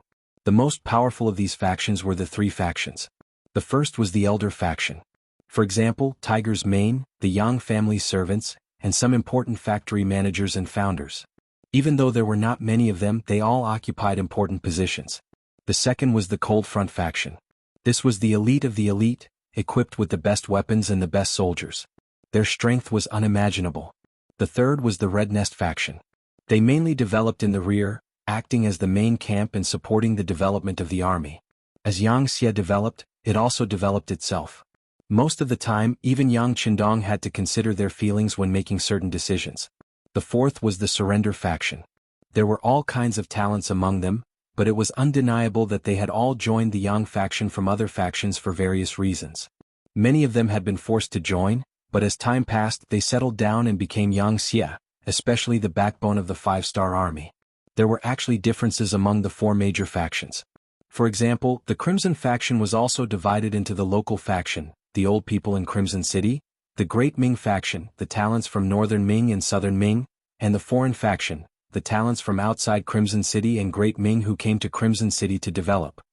Apart from this, There were also some smaller factions such as the Grassland faction, the Vietnamese faction, the Laotian faction, the Korean faction, and so on. It could be imagined that in the future, there would be the Japanese faction, the Ili faction, and many other factions. Yang Qindong was naturally aware of this, but in order to maintain a balanced relationship, he would not interfere unless it was too strong and threatened him. Where there were people, there would be Jianghu. Where there were benefits, there would be conflicts. This was something that no one could avoid. And with these relationships, it was impossible to be on good terms with all of them, but generally speaking he had to get along with them. Just this time alone, almost all the major and minor factions had been mobilized for the position of the 3 army commanders. As long as there were such talents, they would constantly recommend them. Those who didn't have such talents were also recommended by the other faculties. They agreed to share the benefits. As the commander of an army, how much influence would he have if he obtained this position? How many officer positions would he be able to arrange? Just thinking about it made people envious. Because of this, Tiger's man had the biggest headache. As the new commander of the army, what he needed to do was not to be impartial. He needed to select the best talents and entrust them with important tasks. He also needed to balance the relationships between all parties. At the very least, he could not allow people to criticize him for any major problems. For a moment he had a headache. But things had to be done. Soon 2 candidates were submitted. After the review they were basically approved. They were only waiting for the final order from the army headquarters. They were the 101st Army's commander, Lu Zhua, and the 102nd Army's commander, Ke Lu. Regardless of whether it was in terms of experience or ability, it was obvious to all. If they were promoted, no one would be able to say anything. But no one would have thought that such a problem would still occur. Division Commander Ke Lu was implicated by the new army's commander, Su He. He was given a warning and could not be promoted for half a year. This meant that he would miss this good opportunity. With one less competitor, Tiger's man said that he had one more choice. At this moment, Yang Duo's telegram was delivered to his desk. When this telegram was delivered, there was an attachment. It said that the same telegram was also delivered to Yang Qindong. Tiger's man could not ignore this. Who was Yang Duo? She was the young master's sister. As a servant of the Yang family, she was his master. At the same time, Yang Duo was also the only person from the Yang family that the young master brought to Chichen City. Just based on this relationship, Tiger's man could not ignore it. Not to mention, the matter had already been reported to Yang Qindong. He did not dare to be careless. I have an impression of this Qin Feng. He was the candidate recommended by the Ministry of Public Security. We have also investigated him. He is quite capable, but he is too young. He is not even 27 years old. Tiger's man looked at the telegram and looked at Qin Feng's name. He could not help but say. Of course he was not talking to himself. He was talking to Yang Si. They were both servants of the Yang family. Their relationship could not be compared to that of ordinary people. In particular, Yang Si was now the commander of the logistics department. In terms of power and the number of management personnel, he was no less than the commander of the first group. Regarding the important matter of selecting a commander, he called Yang Si over to discuss it. Yang Si did not speak at the moment. Instead, he held his chin and looked at Tiger's man as if he was looking at a rare animal. This kind of gaze had a hint of scrutiny, which immediately made the latter raise his eyebrows. I say, why are you looking at me like that? Are you looking for a kick? In the world, other than Yang Qindong, only Tiger's man could say that to someone like Yang Si, that he was looking for a kick. They were both servants of the Yang family. Tiger's man could be said to be the boss and the immediate superior of everyone. Of course he did not really want to kick anyone. It was just a kind of joke to show intimacy. However, there was a certain degree of pressure. At least, Yang Si, who was afraid of being kicked, immediately became serious. Tiger's man, don't talk about age. Young master is not even 30 years old. This sentence was said by Tiger's man. He was stunned. Yes, Yang Qindong was born in 1430. It would be half a month before he turned 30 years old. Looking at the group of servants, they were not old. None of them were over 30 years old. But which one of them did not hold great power? Yes, we shouldn't judge people based on age. But who are we? How can Qin Feng compare to us? Tiger's man was still a little unconvinced. Yes, Qin Feng can't compare to us, but he won't be too far behind. He was recommended by Miss Seven, and this matter has been reported to the young master. I think we should keep this position for now. If my guess is right, it won't be long before the young master receives news. We just have to wait. As for the last commander position, we have to decide quickly. After all, the three armies can't be without a commander for a day.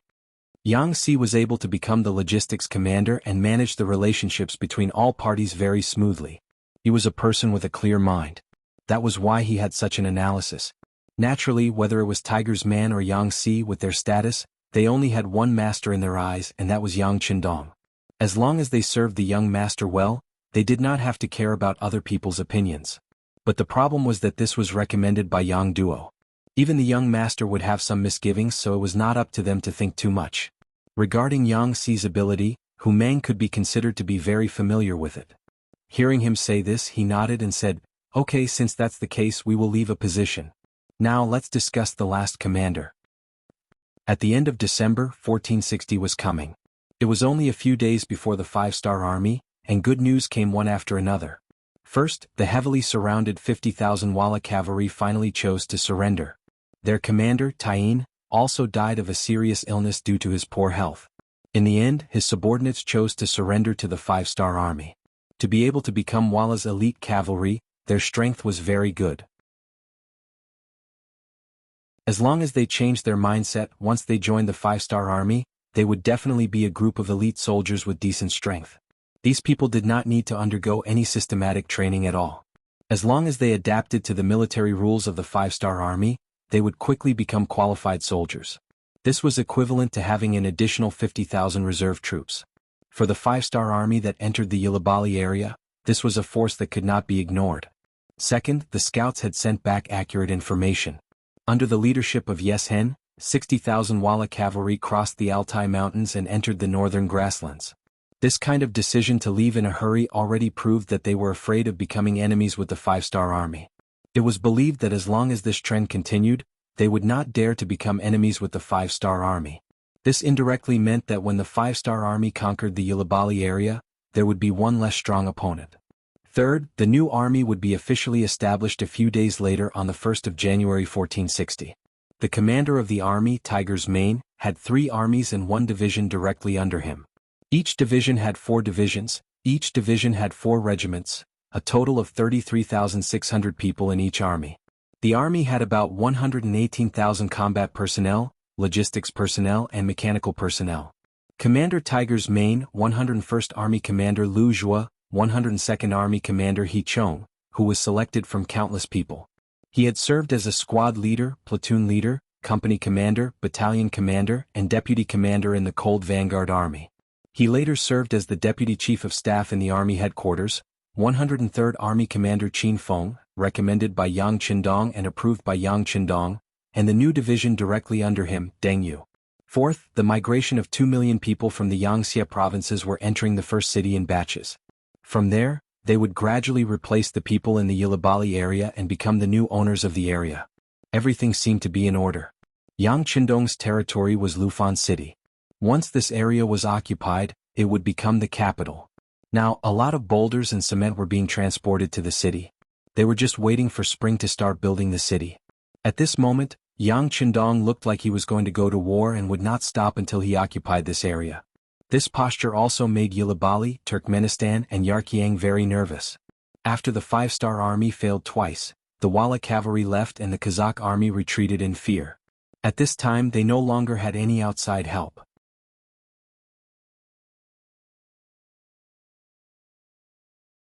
Chapter 1276. Before this, the 5 countries working together did not cause any problems for the five-star army. Now that there were only 3 countries left, they were even more terrified. Seeing that the five-star army might launch a large-scale attack, after a series of discussions, the 3 kings decided to ask for help from the Kazakh Khanate. Not only that, but they also asked for help from the Aries dynasty. Needless to say, Kazakh was connected to the Ili region, and they were in danger of dying. After the 3 countries promised to provide grain and a certain amount of gold and silver, even if it was for their own safety, they had to send troops once more. The Aries dynasty was the predecessor of Iran. Under the leadership of Wuzong Hasan, they had just defeated the Black Goat dynasty. They were at the peak of their military strength and wanted to expand outwards. The 3 countries took the initiative to ask for help while paying a certain amount of gold and silver. This was what Wuzong Hasan wanted, and they quickly came to a decision to send troops. King Hassan was born in a Turkmen noble family and believed in the Sunnis. He knew the Qur'an and was familiar with Turkic, Persian, and Arabic. He worshipped martial arts and was brave and smart. Since young, he had ambitions that were different from normal people. At this moment, he had just dealt with the Black Goat dynasty, and his strength was at its peak. The number of cavalry under him had reached 300,000. Raising these troops for nothing was a huge financial burden, but he could not find a suitable target to attack all of a sudden. Now that the three countries had sent themselves to his door, how could he not take it? Both sides agreed that after the Aries dynasty opened up, they would move towards the three countries and work together to fight the five-star army. The year 1460 had finally arrived. During the new year, the various troops gathered here. Yang Qindong drank and chatted with the various generals in the palace. This was a rare gathering.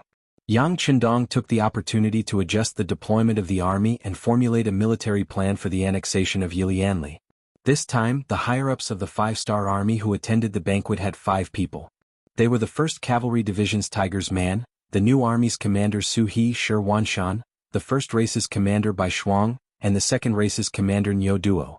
Apart from that, there was the Mongol Alliance Army's commander Narasong, 30,000 cavalry under him, the 4th Division Lung Feng, the Liaodong 1st Cavalry Division's Dai Qua, and some other direct regiments.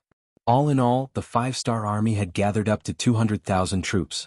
This did not include the 150,000 captives from the past few battles and the 100,000 reserve troops sent by Yang Si, the logistics commander of the first city.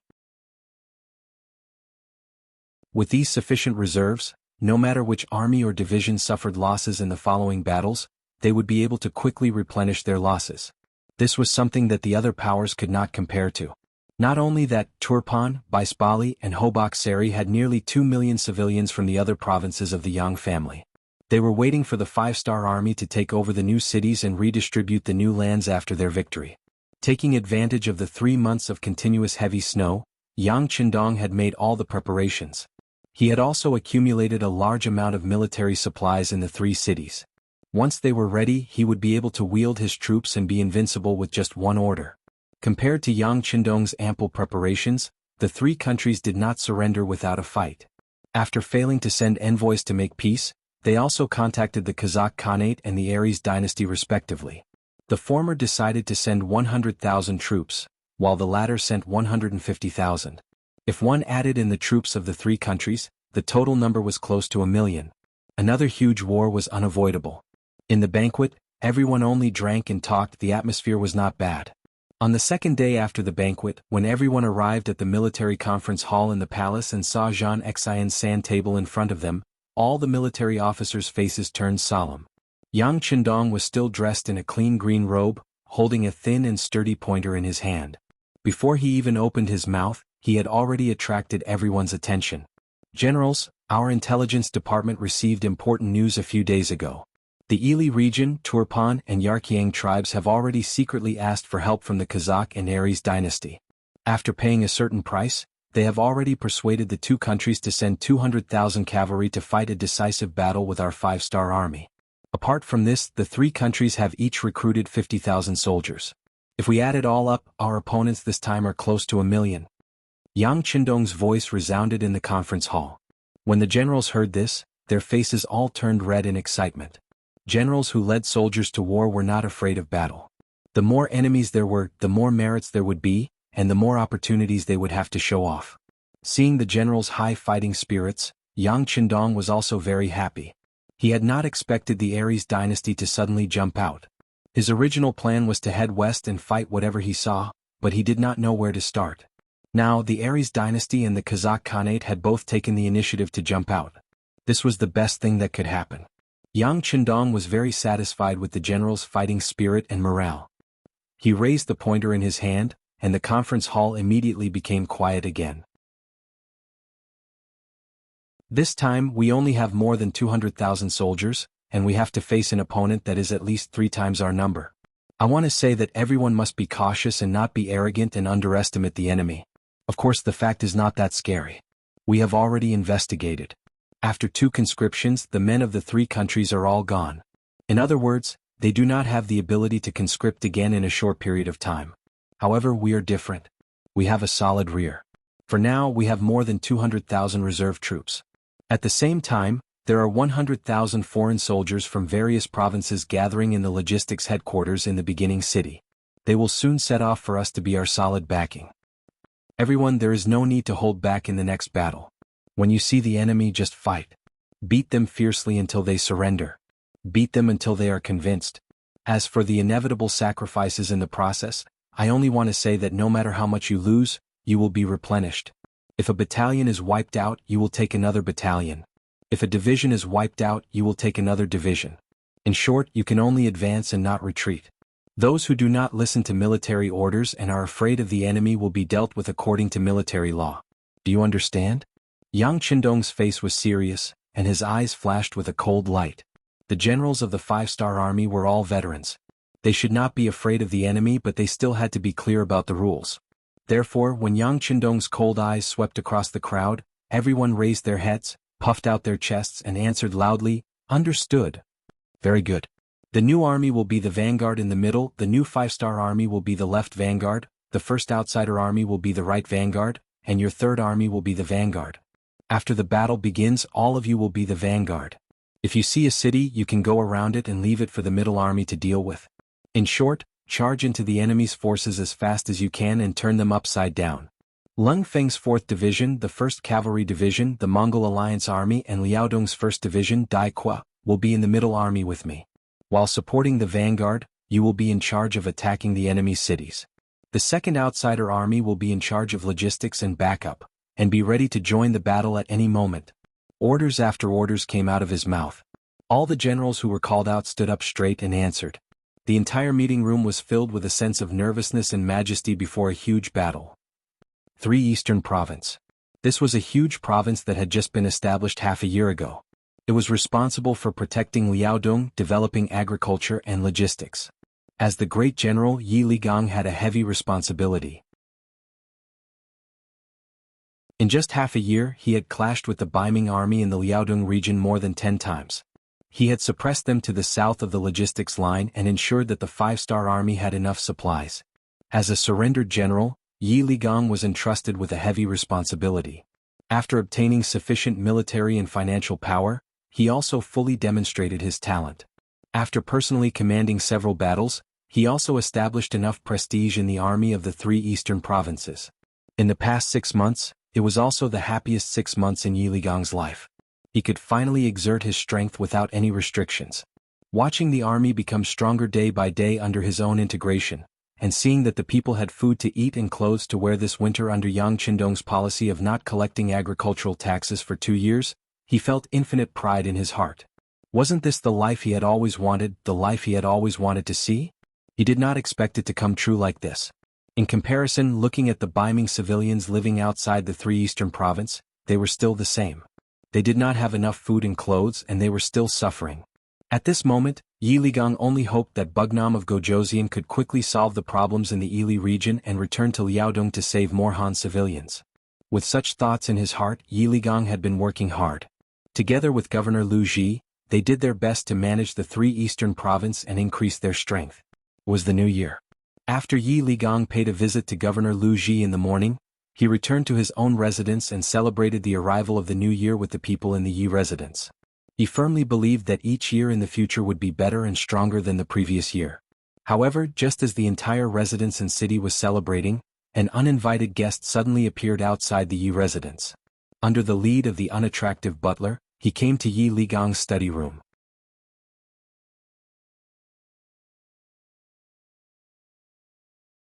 Chapter 1277. At this moment, Yi Ligang's face no longer had the happy smile he had during the new year. There was only a cold expression. Especially after the person was brought in front of him, he said with a frosty expression, "I really didn't expect that Tongji Dai would travel thousands of miles to come to our remote place during the new year. He really put a lot of thought into this." Standing across from Yi Ligang was the Baiming Embroidered Uniform Guard's commander, Dai Qing. Dai Qing and Yi Ligang were old acquaintances. In the past, Dai Qing was a small official in the Embroidered Uniform Guard in the new Ergon Dusi district. Later on he went to the capital. However, he didn't expect that when he came back he was already a lower third-rank official. Hearing Yi Ligang's words, Dai Qing's face was filled with displeasure. He was a member of the Embroidered Uniform Guard. During the Great Ming Dynasty, regardless of whether it was the nobility or the ministers or the commoners, their faces would change at the mention of his name. In the past, Yi Ligong was only an insignificant commander. Seeing him, not only was he not afraid, he even dared to mock him. This made Dai Qing's face very uncomfortable. Following this, he didn't wait for Dai Qing to invite him and found a place to sit. "You can leave first." Looking at the housekeeper standing outside the door, Yi Ligong lightly waved his hand. Although Dai Qing was an unwelcome guest and should have been taken down on the spot, since he had come, Yi Ligong was very curious about what he wanted to say. So what if he left him alive for a while? There were no outsiders in the room. Yi Ligong's face became very serious. "Speak, what business do you have?" Dai Qing didn't mind Yi Ligong's lack of respect. He had already thought about this when he came. Moreover, in the Great Ming Dynasty, the Taijing Guards and the Eastern Faction Guards were very majestic. In reality, they were looked down upon by many people on the righteous path. They could only survive in the darkness and were hated by everyone. However, despite knowing this, Dai Qing still had to come. This was an order from above. If he didn't come, there was only one path left: death. If he came, perhaps there would be a glimmer of hope. "General Yi, let's not beat around the bush. This time, I came on the orders of the emperor to persuade you to turn back." "Oh, that's right, I have a letter that eunuch Gao wrote for you." As he spoke, Dai Qing reached into his bosom and took out a well-wrapped letter before handing it over. The so-called Gao Gonggong was the supervising eunuch of the Baiming Imperial Horse Directorate, Gao Rang. He was also a eunuch with a high position and power. In terms of status, he was second only to Jining. Yi Ligong naturally knew this person. In the past, he would think of ways to give some salary to these supervisor eunuchs during festivals. This was not to say that he wanted to surrender to the other party, but to prevent the other party from finding trouble with him. Who said that she had to do something just because she gave him a gift? It was already very fortunate that these eunuchs were not looking for trouble. Since the other party had written a letter, Yi Ligong opened it with the thought that there was no harm in reading it. He had even thought that he would definitely turn these letters in when he returned. At this time, his heart was completely focused on Yang Xie. Seeing that the people had already seen the hope of a better life, he would not allow anyone to destroy or take back all of this. Yi Ligong held a firm belief in his heart, but after reading this letter, his expression changed again and again. At this time he was no longer as full of confidence as before. This was because this letter recorded some of the matters of Song Quan's family. Song Quan had once been the commander of the new Ergon capital region and had been Yi Ligong's immediate superior. It could be said that he had taken good care of Yi Ligong. When the five-star army had arrived at the city walls, he had not hesitated to commit suicide to save Yi Ligong's life and give him a great merit. In Yi Ligong's heart, Song Quan was his blood brother. His blood brother's family was naturally his family, not to mention that he had promised Song Quan before he died. Not to mention that Yi Ligong did not have a family now. Even if he did, if someone threatened him like this, he would not be moved at all. In his heart there was always a balance. But if it was Song Quan's family, it was very different. He was willing to die for this promise. From this letter, it could be seen that Song Quan's family had been threatened by Gao Rang or even deeply. If he did not agree to the other party's request, he was afraid that the family would not have a good ending. With the usual style of the embroidered uniform guard, there was no need to say anything about not harming the family. Yi Ligong's expression changed again and again. At this moment he was somewhat out of his wits. When Dai Qing saw this, a gloomy smile flashed across his face. In this world, everyone had a weakness, and the embroidered uniform guard were people who were good at finding this weakness. Now, he was even more certain that this mission should not be difficult to complete. At this moment, in an adjacent alley outside the Yi residence, the figure of the Yi residence's housekeeper appeared. After making a few turns, he arrived in front of a small courtyard and gently knocked on the door. Then the door opened and the figure flashed in. Yi Ligong did not know where the housekeeper went, but at this moment he did not care at all. After carefully reading the letter 3 times, he suddenly raised his head and looked at Dai Qing with a fierce gaze. He said, "What do you want?" This was a negotiation. Dai Qing's face showed a happy expression. He clasped his hands and said, "General Yi, you are the pillar of our Baiming army. You must understand the principle of a fine bird choosing a tree to nest in.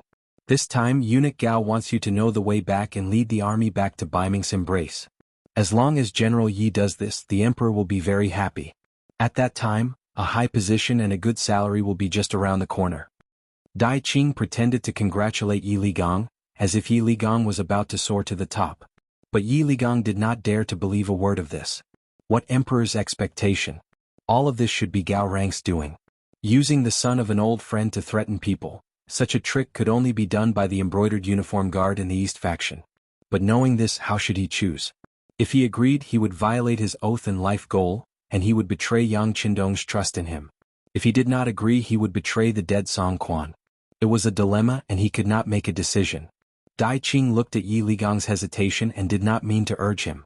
He was a eunuch with a certain degree of cultural foundation and knew that more haste, less speed. This time he came to put pressure on the other party, and did not expect to force the other party to speak. This time he mainly came to inform the other party. He believed that after some time he should know what to choose. Okay, the letter has been delivered. I will come back in 3 days. At that time, I hope General Yi can think clearly and make the wisest decision. Goodbye. Dai Qing also knew that this was the territory of the 5-star army. It would be inconvenient for him to stay here for a long time. He did not wait for Yi Ligang to speak and turned to leave after saying this. Just like when he came, Dai Qing deliberately wore a cotton hat. It was a common thing to wear in the cold 3 northeastern provinces, but it could better cover his face. When he walked out of the Yi mansion, he intentionally looked left and right. When he did not find anything out of the ordinary, he walked away with large strides. To be able to become a member of the embroidered uniform guard, he had undergone a certain amount of harsh training. To be able to become a lower 3rd rank official like the commander, Dai Qing's skills were not bad. However, what he didn't know was that there was always someone stronger. In terms of skills, the people of the 5-star Army's intelligence bureau were not much worse than him. Especially the people of the action team, their abilities were not weak. Just as Dai Qing thought that he had left the Yi residence without anyone noticing and was heading towards the place where he had landed, a commoner carrying firewood was following him from a distance. After following him for 3 streets and seeing him enter an inconspicuous courtyard, he quickly turned around and headed back the way he had come. Not long after, the firewood seller appeared in front of the Yi mansion's housekeeper and another young man. Manager, I found the corner. It's a secluded courtyard on the South Street. Very good, immediately bring people to keep an eye on that place. The young man who was called the manager nodded in satisfaction. Then he said to the housekeeper beside him, you should go back. You've been out for a long time, don't make people suspicious. Okay. After the housekeeper agreed, he quickly pushed open the door and left. The manager's eyes flashed with a light. After standing there for a while, he turned around and walked into the depths of the courtyard. Yi Ligang probably didn't know that when Yang Xie gave him this mansion, including the housekeeper and servants, there were many spies. It was still the same saying, don't doubt the people you use, even if you suspect them, use them. Originally, Yi Ligang didn't have a family. His parents and brothers were no longer around. For such a person, how could he not take any precautions when he could use him? Not only was he prepared, but the Yangxie Security Bureau's stronghold in the 3 eastern provinces was near the Yi mansion to prevent any accidents. Unexpectedly, there was actually someone who came to find Yi Ligang. Although the housekeeper didn't know the identity of the other party, the words Dai Tongji already exposed a lot of problems. At the very least, this person wasn't a Yangxie person. From his official position, it was very likely that he was a Baiming official. The manager's surname was Ning and his name was Gang. As the highest level existence of the Security Bureau in the 3 eastern provinces, his main purpose was to find out some military information about the Baiming army and to become enemies with the brocade gown guards. Yang Qindong had never been careless about the brocade gown guards. To be able to become such a notorious existence, whether it was in history or movies, was enough to prove their influence and destructive power. It was because of this that Yang Qindong had long ago entrusted the Wolf Fang Special Forces to send instructors to the Security Bureau and the CIA. A real intelligence officer should be proficient in both the pen and the sword. Especially as Yangxie's territory grew bigger and bigger, there were likely to be more and more tricks in the dark. He had to be prepared.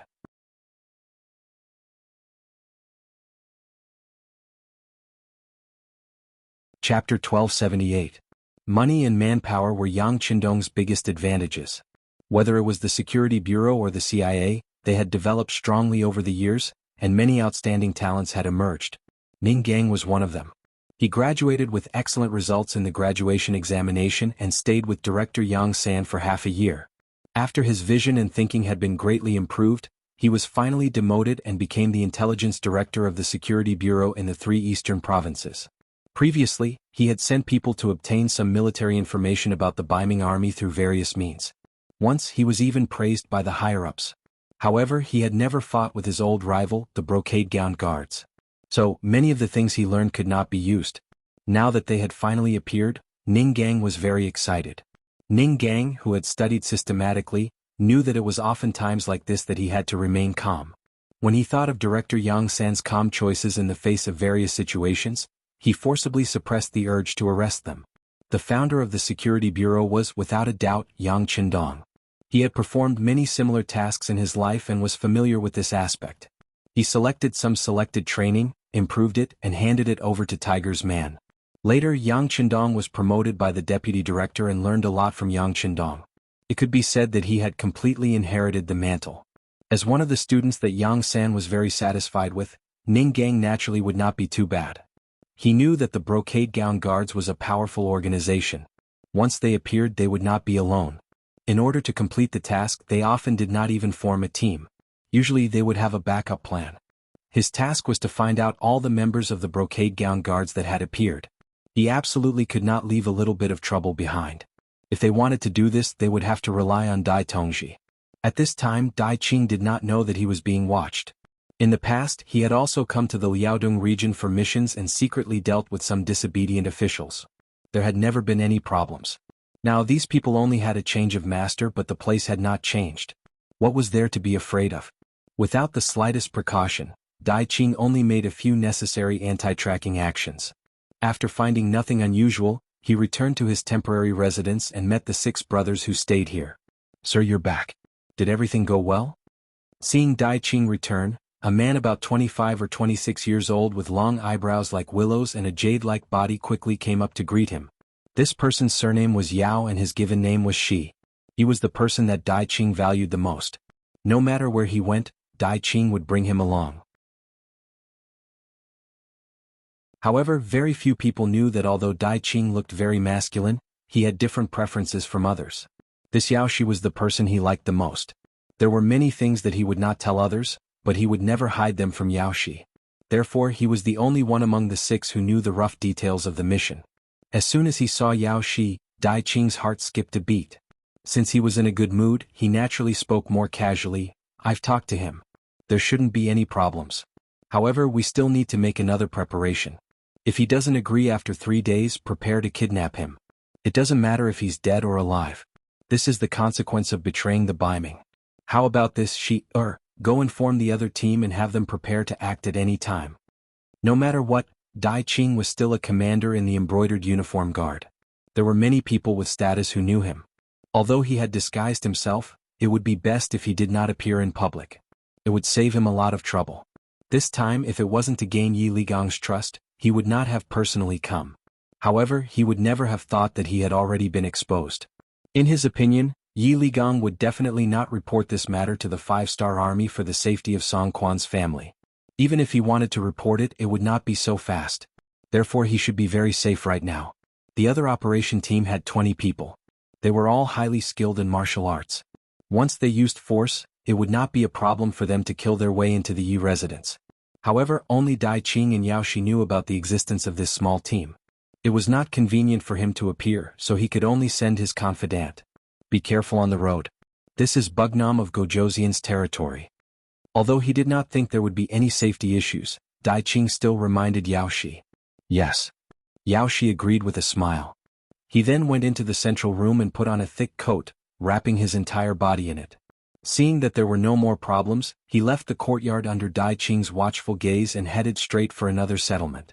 Yao Shi's level was far worse than Dai Qing's. He was only chosen because of his good looks. In terms of professional level, he was too far behind. After he was discharged from the hospital, he only nervously looked around. When he did not see anything special, he went to the location of the other team. Behind him, at least 3 secret agents of the Security Bureau were alternately following him. The sky finally darkened. In the inconspicuous courtyard where Ning Gang lived, a large group of agents of the Security Bureau had already gathered. At this time, each of them had their chests puffed out and their eyes shone brightly as they waited for the final order. After an afternoon of investigation, the group of embroidered uniform guards, a total of 27 people in 2 locations, safely fell into Ning Gang's line of sight. After repeatedly confirming that the embroidered uniform guards did not have any backup plans, Ning Gang decided to make his move. He also wanted to know the purpose of the embroidered uniform guards. Although through ordinary observation this Yi Ligong was still very trustworthy. However, if something were to happen, it would be better to capture him and personally ask him. Teams 1, 2, 3 and 3 are responsible for capturing people. Teams 4, 5, and 6 are responsible for internal security. In the event of an accident, help at any time. Teams 7, 8, and 9 are responsible for the outermost security. Team 10 is responsible for secretly watching. In the event of an accident, immediately contact the 5-star army stationed in the city and seal off the 4 cities. In short, not a single embroidered uniform guard is allowed to escape. Ning Gang looked at the 10 operation team captains standing in front of him with a trace of killing intent in his eyes as he spoke. A team of 10 people, a total of 100 operation team members. This was the armed force in Ning Gang's hands. Other than that, he also had an intelligence team and a tracking team under him. In the event of a major incident, he also had the authority to mobilize the nearby troops at any time.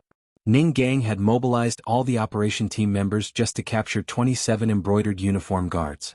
This was how careful Ning Gang was. He deeply remembered what Director Yang Qindong had said before. This was also what Bugnam of Gojoseon and Yang Qindong had taught them. As a qualified intelligence officer, succeeding 99 times was not something to be proud of. This was because as long as you failed once, all your previous efforts would be wasted. Therefore, every mission had to be completed with a 100% commitment. Even a lion would use all its strength to catch a rabbit. Each team received the mission and received the blueprints of the 2 courtyards from the intelligence team. After a thorough understanding and a reasonable plan of action, everyone set off at the designated time and went straight to the 2 targets. In the courtyard of the first target, Dai Qing was holding Yao Shi. The 2 hadn't started doing anything yet. They were resting on the side of the bed. Yao Shi tried his best to say nice things to please Dai Qing, but for some reason the effect was not good today. His backer, who was also his direct superior, was always absent-minded. This was the fundamental quality of a special agent. They were born with an extremely strong sense of danger. For some reason after dinner, Dai Qing always felt his heartbeat become unstable, as if something big was going to happen. But no matter how he thought about it, he couldn't figure it out. He looked down at Yao Shi, who was still smiling at him in his arms. Dai Qing asked in an absolutely gentle tone, "When you went out today you didn't notice anything else, right?" "No, what else could there be? No one here will recognize me." Yao Shi shook his head and said innocently. Yao Shi had not joined the embroidered uniform guards for long, and his ancestral home was in the south. In Liaodong no one knew him. He didn't even have an old friend. So there shouldn't be any problems. Could it be that he was thinking too much? How could Dai Qing know that the problem was him? Instead, he was the one who implicated Yao Shi? Dai Qing couldn't think of a reason, so he stopped thinking about it. Instead, when he looked at Yao Shi, his eyes revealed a fiery expression. Filthy words came out of his mouth. "Little darling, the night is long." Just when he was about to do something, his ears suddenly moved. He seemed to hear a muffled sound in the courtyard. Who is it? As expected of a middle-level cadre in the embroidered uniform guards, he instantly exclaimed. Following this shout, the door was suddenly kicked open from the outside. Then 2 shadows pounced on him from the left and right. Ah! Yao Shi, who had already taken off his shirt, cried out in alarm when he saw this scene. Dai Qing, who was also half naked, reacted immediately. He grabbed the pillow in his hand and threw it out with a whoosh. Taking advantage of the moment when the headrest was thrown away, his body leaped out like a spirit fox, rushing out of the room and landing in the courtyard. It was when he entered the courtyard that Dai Qing's expression froze.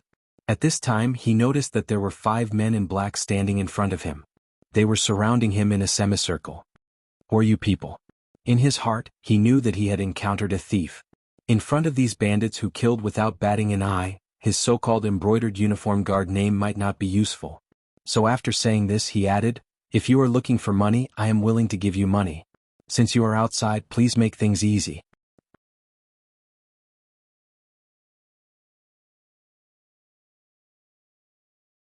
Chapter 1279. Cut the crap. Capture him. I want him alive. The leader of the 5 people was Ning Gang. He was worried about the situation here, so he personally led the team here. At the same time, This was his first time dealing with the Imperial Secret Service, so he wanted to test the other party's strength. When the 4 team members beside him heard the supervisor's words, they rushed forward without another word. However, in order to capture him alive, they abandoned their weapons and rushed forward with their bare hands. What a good Dai Qing. Facing the 4 people rushing at him with a half-naked body, he was fearless.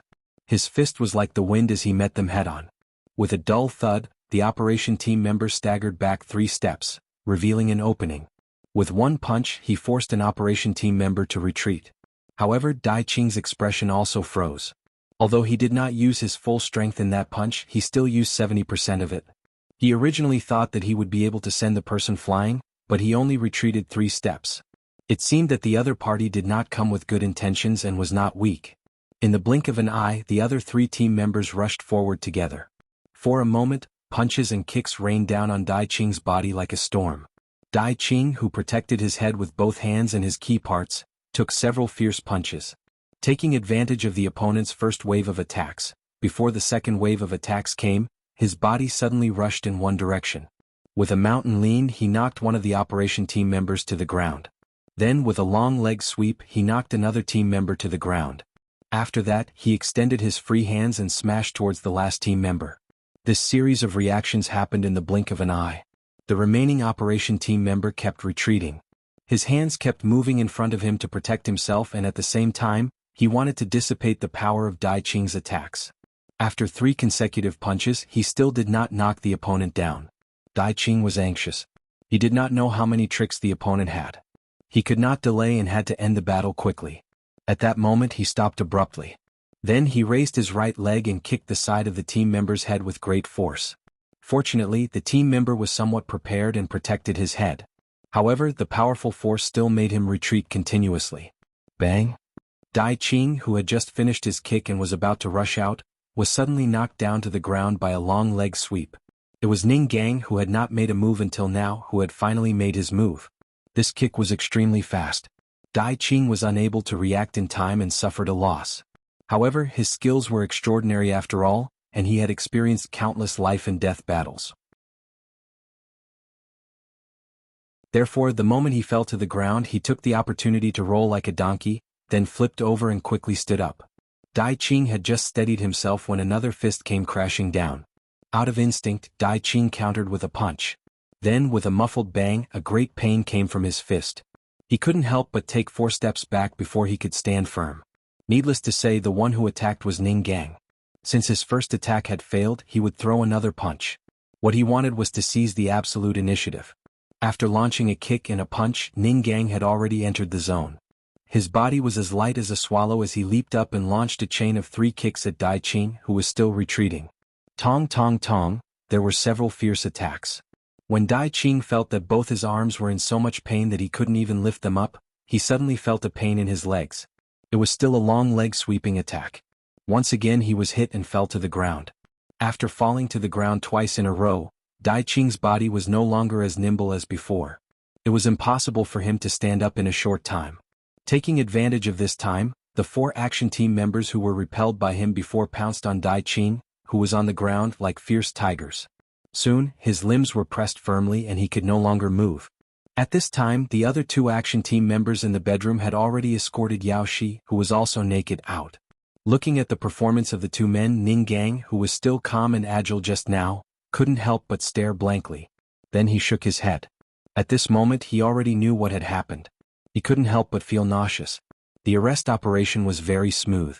Under the surprise attack, the action team of the Security Bureau suddenly made a move and ended everything in just 2 hours. 13 of the 27 embroidered uniform guards were killed on the spot, 7 were seriously injured, and the other 7 were captured. In the dungeon of the Security Bureau's branch in the 3 eastern provinces, the interrogation had already begun. As the protagonist, Dai Qing was locked up alone in a room. At this time his eyes were dull. Even now he still couldn't figure out what the problem was. He didn't suspect Yi Ligang. He had already done his research. He was a man of honor and would never betray him and put Song Quan's family in danger. About an hour passed and finally, there was a sound outside the prison door. Ning Gang and the others appeared in front of him. The 5 captured embroidered uniform guards were tortured and all of them spoke. However, they didn't know what this person wanted to do. They only knew that it was to complete a secret mission. As for the specific details, they didn't know at all. Therefore, even though they wanted to speak and even talked about many secrets of the embroidered uniform guards, none of them were related to this operation. The final mission still fell on Dai Qing's head. As soon as Ning Gang appeared, Dai Qing raised his head and looked at him with the help of the candlelight. Then he let out a snort and turned his head to the side. He knew very well that the people outside didn't know about the mission at all. Even Yao Shi had only informed the other party that they were going to take action. They only knew about the general mission and it didn't matter. Seeing Dai Qing's uncooperative behavior, Ning Gang wasn't anxious. On the contrary, he looked at him with interest. Then he chuckled and said, "You don't want to talk, right? It's fine. I hope you can hold on. If you want to kill me, then kill me. I'll still be a good man after 18 years. At this moment, Dai Qing showed a fearless expression. Still a good man after 18 years? Not bad. But I don't know if you can hold on until then to bring him here. Ning Gang wasn't surprised. If the other party spoke after a simple inquiry, it could only mean that there was no one else in the embroidered uniform guards that could be used. After this shout, the bare-chested Yao Shi was quickly brought over. Then he was tied to a wooden pillar at the side. When this scene fell into Dai Qing's eyes, a trace of nervousness flashed across his face. And all of this was seen by Ning Gang. This was his trump card. He had already guessed before. Then he found out from the mouths of the other embroidered uniform guards that Dai Qing and Yao Shi were indeed doing something shameful. He wasn't afraid of the enemy being stubborn. He was only afraid that he couldn't find the enemy's weakness. As long as he found it, it would be time to pry open the enemy's mouth. Yao Shi was tied to the wooden frame. Ning Gang casually sat on a chair. First, he inadvertently glanced at Dai Qing and found that he was looking at Yao Shi with red eyes. Immediately, the corner of his mouth curled up and said, "What are you waiting for? Let's start the torture." No. No. Two consecutive voices came from different mouths. It was Dai Qing and Yao Shi. Yao Shi was afraid and Dai Qing was worried. Ning Gang wasn't surprised at all by these two people's reactions. He looked at Yao Shi again and said, "You're so delicate. We really don't want to torture you, but there's no other way. Someone has to speak. Why are you here? Otherwise, I won't be able to report back. Okay, let's not talk nonsense. Let's start the torture." No. Yao Shi, who was afraid of being tortured, immediately shouted loudly. Then he looked at Dai Qing and said, "Save me, save me. Didn't you say that you love me very much and are willing to give up everything for me?" If these words were said by a woman to a man, everyone would be able to accept it. After all, love between a man and a woman was a very normal thing. But when it came from a man talking to another man, no matter how handsome the man was, it made people feel a sense of disgust. At this moment, not to mention Ning Gang, even the other people participating in the interrogation hurriedly looked to the side. Obviously, they couldn't accept the reality in front of them. However, at this moment, Dai Qing didn't feel uncomfortable at all. On the contrary, he looked at Yao Shi affectionately with a look of struggle in his eyes. Next, Yao Shi shouted loudly, but Dai Qing didn't speak. He just looked conflicted and reluctant. It's time to add fuel to the fire. Ning Gang thought so in his heart. Then he said to the torture staff, "What are you waiting for? Since there are people who don't care, let's start the torture." Yes. A burly man agreed. Then he raised his right hand and twisted the whip in his hand. When he saw that the whip was about to fall, Dai Qing, who had been silent, couldn't help but shout, "Don't hit, I'll talk. Hit the snake where it hurts." However, no one would have thought that Dai Qing's weakness was actually a man. For the sake of Yao Shi, he finally lowered his head. Ning Gang also stood up from his chair and said with satisfaction, "That's right. Well, tell me about your mission here." Dai Qing, who had been wronged, naturally cooperated fully. He told the whole story of how he received the order from eunuch Gao Rang to persuade Yi Ligang to rebel. It turned out that what happened in Liaodu had made the acting emperor very angry. If they had only lost to the 5-star army in the war, it wouldn't be a big deal. After all, who would only win and not lose in a war?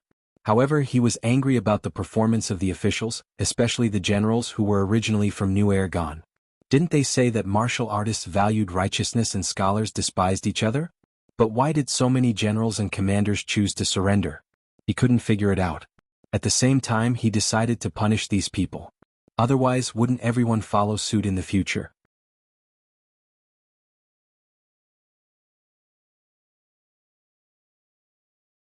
Chapter 1280. Not long after Shi Huanshan's tens of thousands of soldiers surrendered to the five-star army, Dai Zong became even more determined.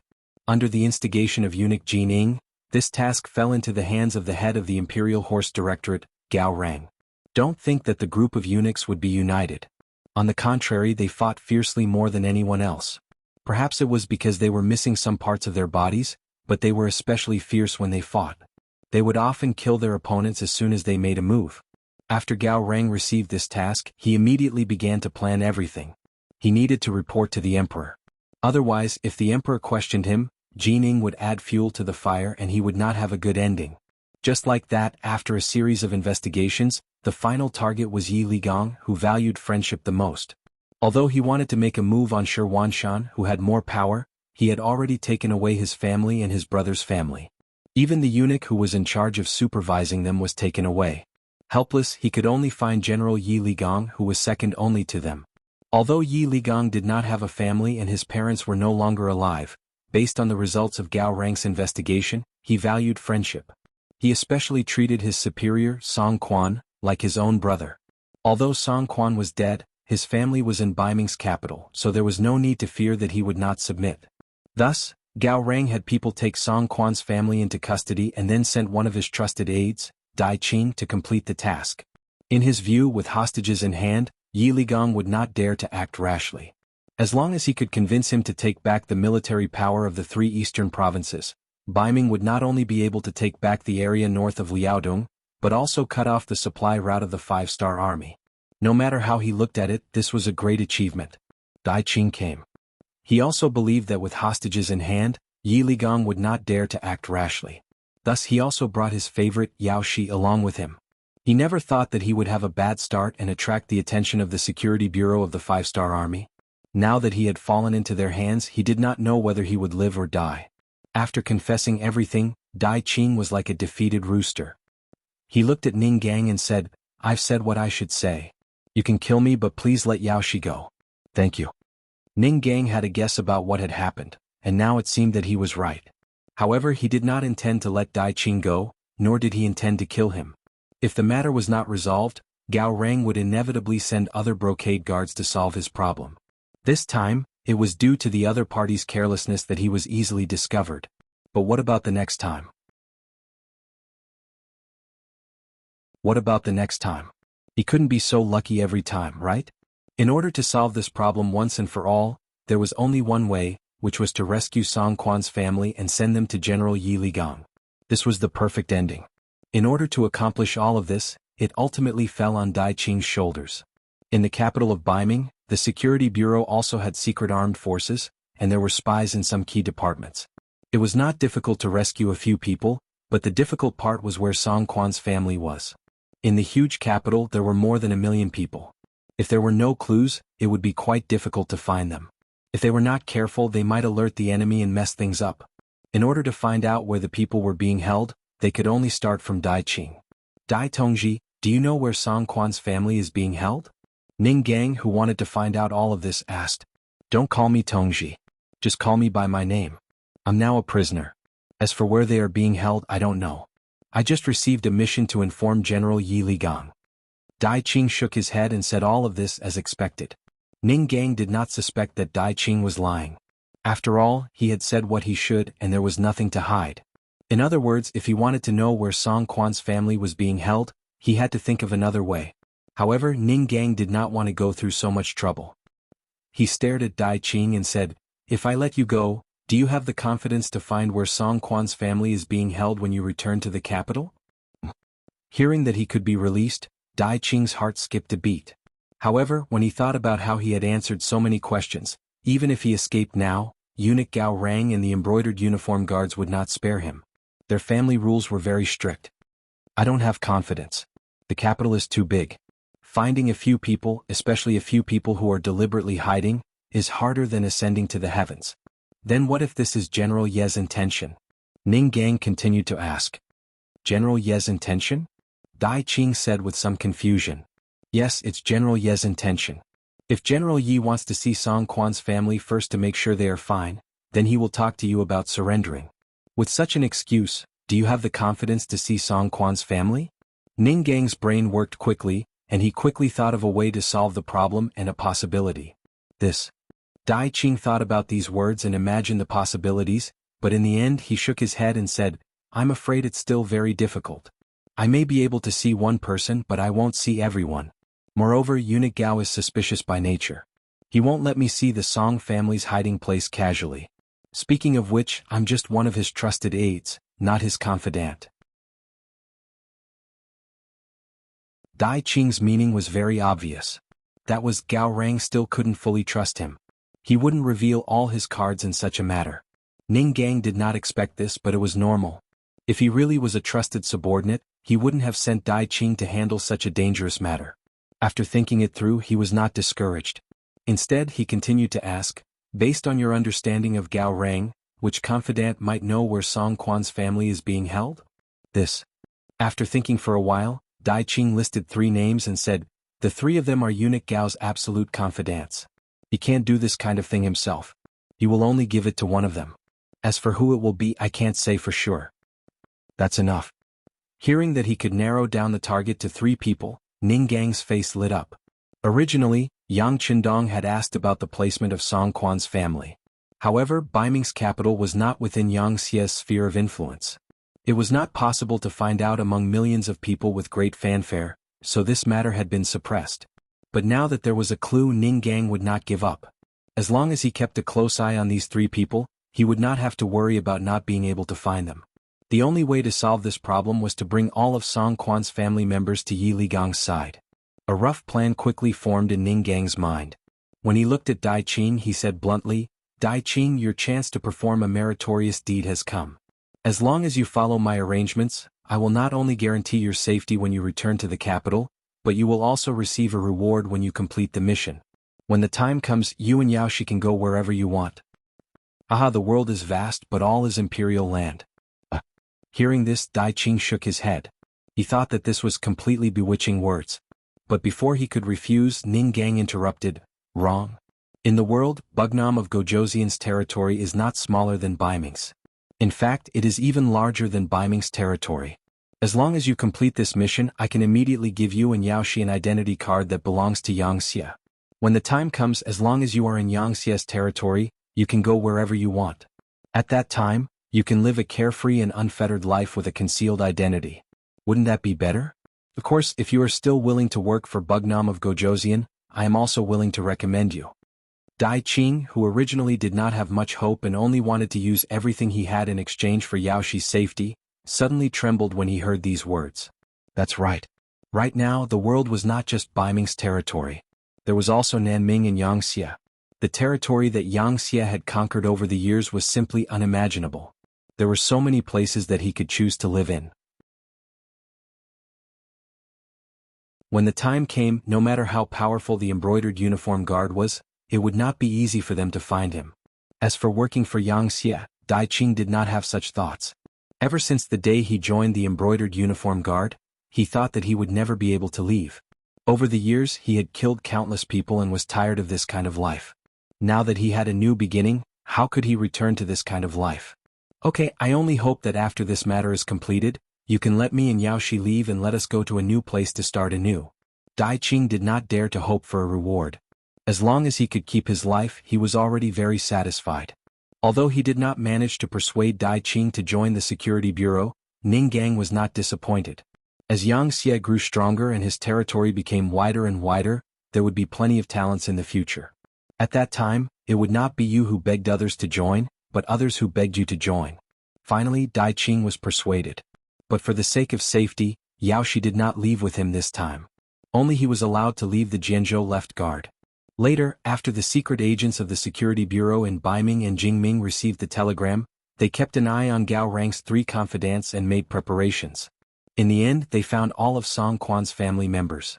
What happened next was much simpler. The people were suddenly taken away by the Security Bureau. Then they left the capital through a secret channel and went to Shur City. In April next year they arrived at the Jianzhou left guard. When they suddenly appeared in the Yi mansion, Yi Ligang was completely shocked. Originally, he had been waiting for Dai Qing to show up again. He had already thought that as long as Dai Qing dared to appear again, he would take him down and send him to the governor, Lu Ji, to prove his loyalty to Bugnam of Gojoseon and the 5-star army. Next he would commit suicide to thank Song Quan for taking care of him. But he did not expect that after waiting for so long, he would get such a result.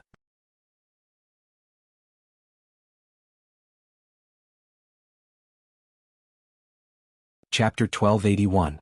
The person was sent over, and Yi Ligong had to be interrogated according to the law. After all, he didn't report Dai Qing's appearance to Governor Lu Ji and the relevant departments, who knew what he was thinking. However, after the investigation, Yi Ligong's bodyguards found out that the general had ordered that the moment Bai Ming's brocade guard appeared, it would be time to arrest them. This proved his loyalty. After reporting to Yang Qindong, Yi Ligong was released without charge and returned to his position as the general of the eastern 3 provinces. As for Dai Qing, he completed his mission very well and brought over a member of the Song family. Ning Gang also fulfilled his promise. Not only did he release Yao Shi, but he also gave them identification documents that could be used in Yang Xie's territory. He also gave them 10,000 taels of silver for their living expenses. This was enough for them to live a carefree life. Dai Qing was so touched that he knelt down to thank him. He also said that he would tell his brothers about what had happened to him through various channels. In the brocade guard, everyone knew that as long as they came, they would be part of the brocade guard in life and in death. It was impossible for them to leave. However, with him as an example, those who wanted to leave could first come to Bugnam of Gojoseon's territory and then leave. This was equivalent to giving the brocade guard, especially those who were no longer part of the brocade guard, a new way out. Because of this, who knew how many brocade guard left and how many secrets they took with them? Some of these people directly joined the security bureau to work for Yang Qindong, while others joined the army and started anew. There were also some who went to other places to become farmers or merchants. However, this matter had a great impact on the brocade guard. Not only did it not succeed, but it also caused their own troops to be disloyal. Gao Rang was often punished by the acting guardian emperor. This matter was enough to change the entire brocade guard, but it wasn't important in front of Yang Qindong. It was already the 3rd month and the snow had begun to melt. Although the weather was still fluctuating and occasionally there would be light snow or sleet, it was no longer a hindrance to the road. Yang Qindong was also going to lead the 5-star army to attack and occupy the Yi-Lili area. Over the past few months, hundreds of grain piles had been built in Turpan. They were all filled with rations to ensure that the army had enough for war. Many of the warehouses in the palace were also filled with boxes of gold, silver, and paper money. It had been 2 years since the banknotes were issued. This paper called Han banknote had a very obvious golden dragon printed on it, making it unforgettable. In Yang Xie's sphere of influence, these silver coins had gradually replaced gold ingots, silver ingots, and copper coins.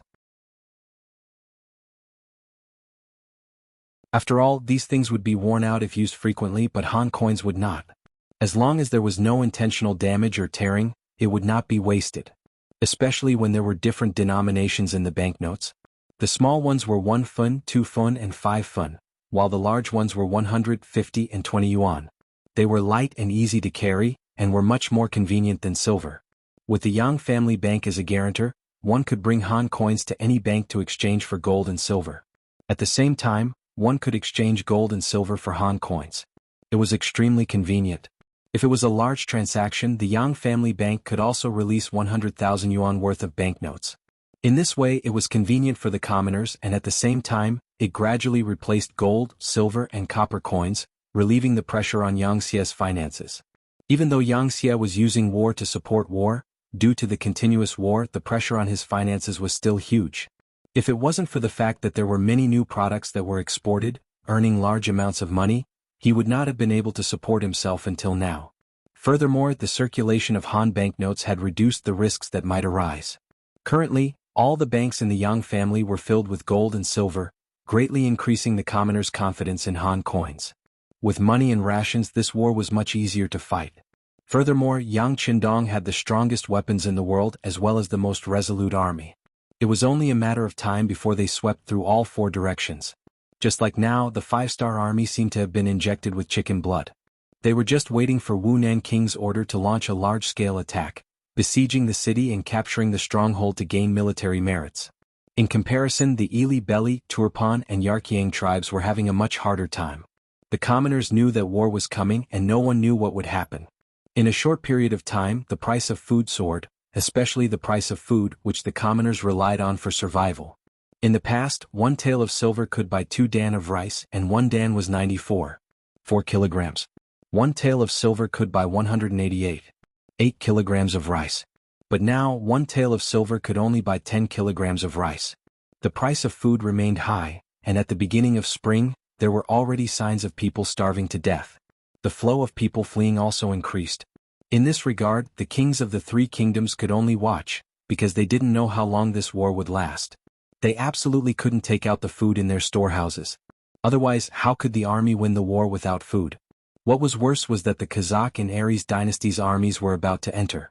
According to the previous agreement, the 3 kingdoms would be responsible for their food supplies. For a moment, the 3 kings were worried sick. The commoners were so hungry that they could not even eat, nor could they afford to buy food. Where would they find the strength to grow food? This was like a vicious cycle. Before the war even started, there were already internal problems, and the economic order was seriously threatened. It was said that war was a matter of fighting for money. Before the war even started, the 5-star army had already won. When the news of the 3 kingdoms reached the ears of Yang Qindong in Turpan, he keenly felt that this was a great opportunity. He immediately sent a telegram to the logistics headquarters, Yangtze, and asked him to gather more food and send it to Turpan. At the same time, he ordered the gates to be opened to receive the refugees from all directions. He also said that if the commoners had money, they could use the previous price to buy food. If they did not have money, as long as they came here, they would not be allowed to starve to death. If they were willing to move to other places, they would be given a pass. After gathering enough people, they could be sent to the rear and be given food, money, and land. With this move, the south and west gates of Turpan were quickly filled with commoners from all over. They were all people living at the bottom of the food chain and did not have much savings. When the harvest was good, they could eat more, but when the harvest was bad, their food would be worse. People like these only wanted to survive. As for beliefs and dignity, who would care if they could not even eat? The sudden situation also caught Yang Qindong off guard. Originally, he thought that even if he opened the city gate and spread the food, he might not be able to recruit many people. However, when he saw the number of people increasing by thousands or even tens of thousands every day, and this trend was getting stronger and stronger, he couldn't help but smile bitterly and say, "Immediately transfer 2 divisions from the new 2nd Army to escort the food and be responsible for the safety of the people along the way. Quickly send these people to the rear." This sudden development caught Yang Qindong off guard, but the military operations that were supposed to be carried out did not stop. For example, the new army, the new 5th Army, and the 1st Army of the foreign races still set off on time. Before the 3 commanders left the city, Yang Qindong held a short meeting and gave them a clear request. Their task was not to occupy as many cities as possible, but to attack the enemy's military strength as much as possible. Don't even think about occupying the cities. That's not something you should do. Unless there's a shortage of food, you can open the warehouses to get food. At other times, you can even abandon the captives and military equipment. In short, there's only one thing: kill the enemy. The more you kill, the better. After the 3 commanders completely understood Yang Qindong's meaning, they immediately expressed that they would kill as many enemies as possible to pave the way for the Central Army. The 3 commanders quickly left after giving a standard military salute to Yang Qindong, and then more than 100,000 troops poured out of the city. Naturally, the people of the 3 kingdoms were worried when they heard the news, especially King Harden Barter. After hearing the news, his face was full of worry, and there was no light in it. Unlike the other 2 kingdoms, King Harden Barter lost his capital and fled all the way until he lost his strength. But because of the bumpy road, coupled with the lack of strength in the front line, and the repeated defeats, when the news came, the imprisoned King Shiza fell ill and finally died 10 days ago. Before King Shiza died, he scolded his son Harden Barter for being unfilial, which made him very angry. What he did was for the good of Turpan, but he didn't expect the 5-star army to be so strong. They didn't retreat in the face of the 5-kingdom alliance, and they even won consecutive battles. In the end, the famous Yesen had no choice but to flee. Now that they were finally enlightened and it was time for war, the 5-star army's first target seemed to be him. There was nothing he could do about it. Who told Kalibi to be the closest to Turpan? After knowing that the 5-star army first sent out more than 100,000 troops, and that one of the new army's targets was Kalibi, Harden Barter called General Daichin to discuss the defense. The Kazakh and Aries dynasty's armies haven't arrived yet, and Yesen and Urcheong have a large area to defend. What should we do now? After calling Daiqin, Harden Barter immediately asked for a plan, and at the same time he showed an expectant expression. If it was before, he wouldn't have to worry about this at all, and would just wait for the other party to report. But after a few battles, Turpan didn't win a single time, and even General Daiqin lost a battle. As a general who lost his capital, Harden Barter didn't have much confidence in them.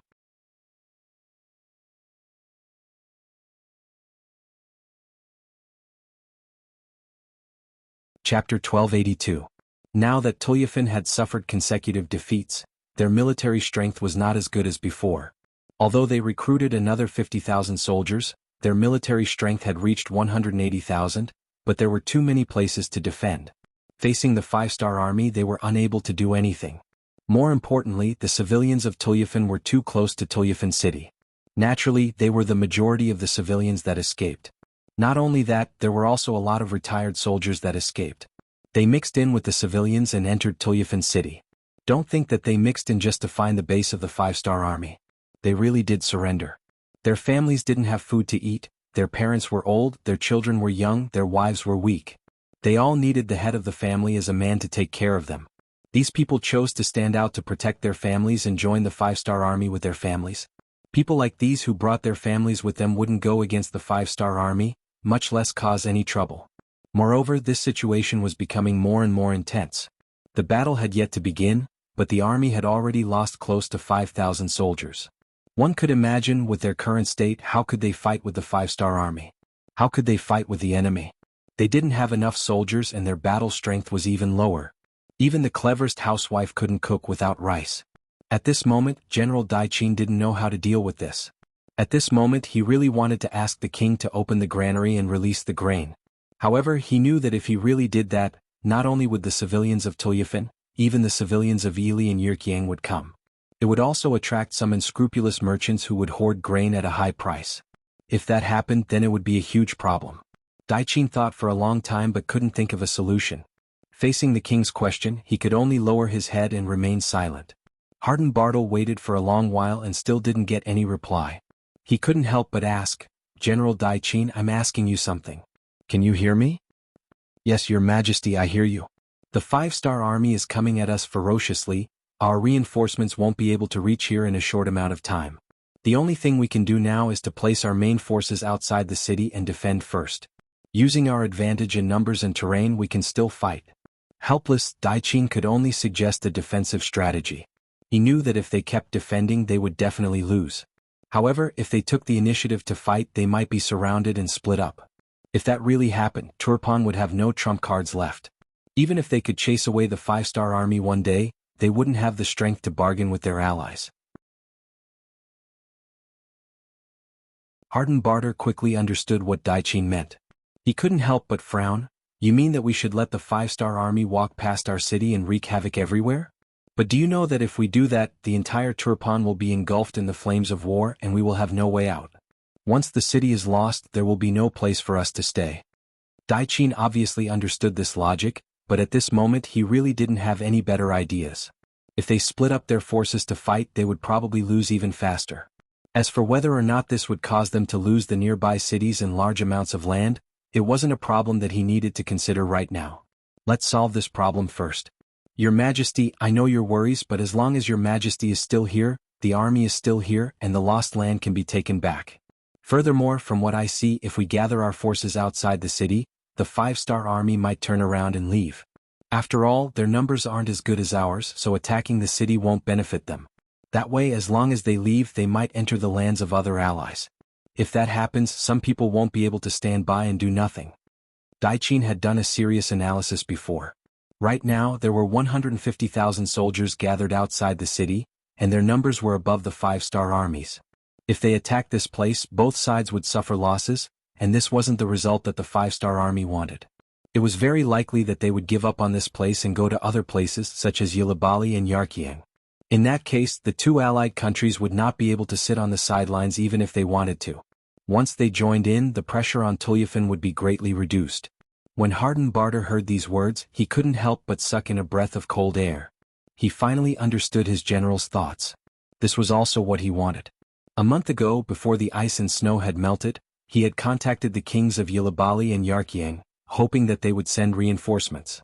This was because from various signs, it was very likely that the five-star army's first target would be his Turpan kingdom. What he meant was that he didn't receive any response from them, as if they didn't hear his suggestion at all. It was clear that the two countries wanted to see them fight the five-star army first, and then find a chance to reap the benefits. This was the so-called alliance. Because of the existence of their own interests, it was impossible for them to truly be united. Once there was a conflict of interests, it was very likely that they would turn against each other. Since they weren't benevolent, then they shouldn't blame him for being unrighteous. Although Daiqin's suggestion was to sacrifice a large portion of Turpan's cities, he would be able to preserve his own military strength and quickly drag the other two countries into the war to reduce the pressure on him. Why not? The most important question now was whether or not the five-star army would attack Kalabali city. He asked Daiqin this question again, "Are you sure that the five-star army will go around us?" They should. Even though this was the result of many analyses, who could be sure about the changes on the battlefield? Daiqin didn't dare to make any guarantees, so he added, "Your Majesty, we can act like we are going to fight to the death and give the five-star army some pressure. This way they shouldn't attack us. Plus, if they really want to attack Kalabali city, then we can hold on for a while. When the time comes, we will have enough time to send your Majesty away." Daiqin's meaning was very clear. No matter what, Harden Barter's life could be saved. The only difference was that one result was that they would still be very strong, and the other result was that they would become a fugitive government that needed to rely on others. Okay, then let's give it a try. Immediately transfer the troops from the nearby cities and leave some money and food in the other cities to lure the five-star army. Harden Barter was very decisive. He actually didn't have any other choice. Either he immediately moved the army and gave up on Kalabali city. This way, even if he continued to escape, he would still be caught by the five-star army. The losses wouldn't be small. Since that was the case, why not take a gamble? Daiqin was very supportive of Harden Barter's decision. When he heard that the king wanted the other cities to leave some food for the five-star army, he couldn't help but reveal a look of admiration. With this bait, the chances of the five-star army not attacking Kalabali city would increase. Under the king's orders, the troops from the nearby cities started to move towards Kalabali city. The Turpan kingdom only had 180,000 troops. Other than the 30,000 troops that were too scattered and couldn't gather due to the distance, the other 150,000 troops were all gathered in and outside Kalabali city. The military tents stretched for 10 miles, as if they were ready for a decisive battle once the five-star army arrived. The ones that came from the middle were the new army. After General Suhi heard the information from the scouts, mainly from the intelligence department, he immediately made the decision to go around Kalabali city and attack the smaller cities with weaker defenses. Before they came, Yang Qindong had said that this time, they weren't going to take over the city or see who took over the most territory. What they wanted was to destroy the enemy's strength. Since that was the case, Suhi wouldn't be stupid enough to fight with the Turpan kingdom's main force. Plus, he really didn't care about a single Kalabali city. Suhi's new army was the closest five-star army to Kalabali city. Even he suddenly took a detour, so the five-star army and the first army of the other races definitely wouldn't have any ideas about this place. When the news reached Harden Barter and Daiqin's ears, they couldn't help but let out a sigh of relief. King Harden Barter's face finally showed a trace of relief as he said, "They really took a detour. Haha, let the other people have a headache from now on." "Yes, Your Majesty. Now that we've prepared ahead of time, we've stored large amounts of food in Kalabali city. It won't be a problem for us to defend for 2 to 3 years. By then the battle will have ended. At that time, with your 150,000 troops, you might become the strongest force here." Daiqin also let out a sigh of relief. As the general, the pressure on him was greater than anyone else. Luckily the result was good. The five-star army really did take a detour. Naturally, the burden on his body was also reduced by a bit. "You're saying that we still have a chance?" Harden Barter, who originally thought that they were just hiding for a while, suddenly thought of a possibility. If the result was as Daiqin predicted, when the five-star army and his allies were almost done fighting, wouldn't he be able to reap the greatest benefits by leading his 150,000 troops? Thinking about how the Turpan kingdom could use this opportunity to increase their strength and truly unify this place, Harden Barter couldn't help but laugh out loud. Wasn't this what he had been searching for? Perhaps it would truly be realized in his own hands. The new army went around Kalabali city and came to the hinterland of the Turpan kingdom. Then they attacked the city and took over the stronghold. No one could stop them. Some of the smaller cities had already opened their gates. The civilians had all run away. The Turpan army in the city had also all run away. It didn't take much effort at all.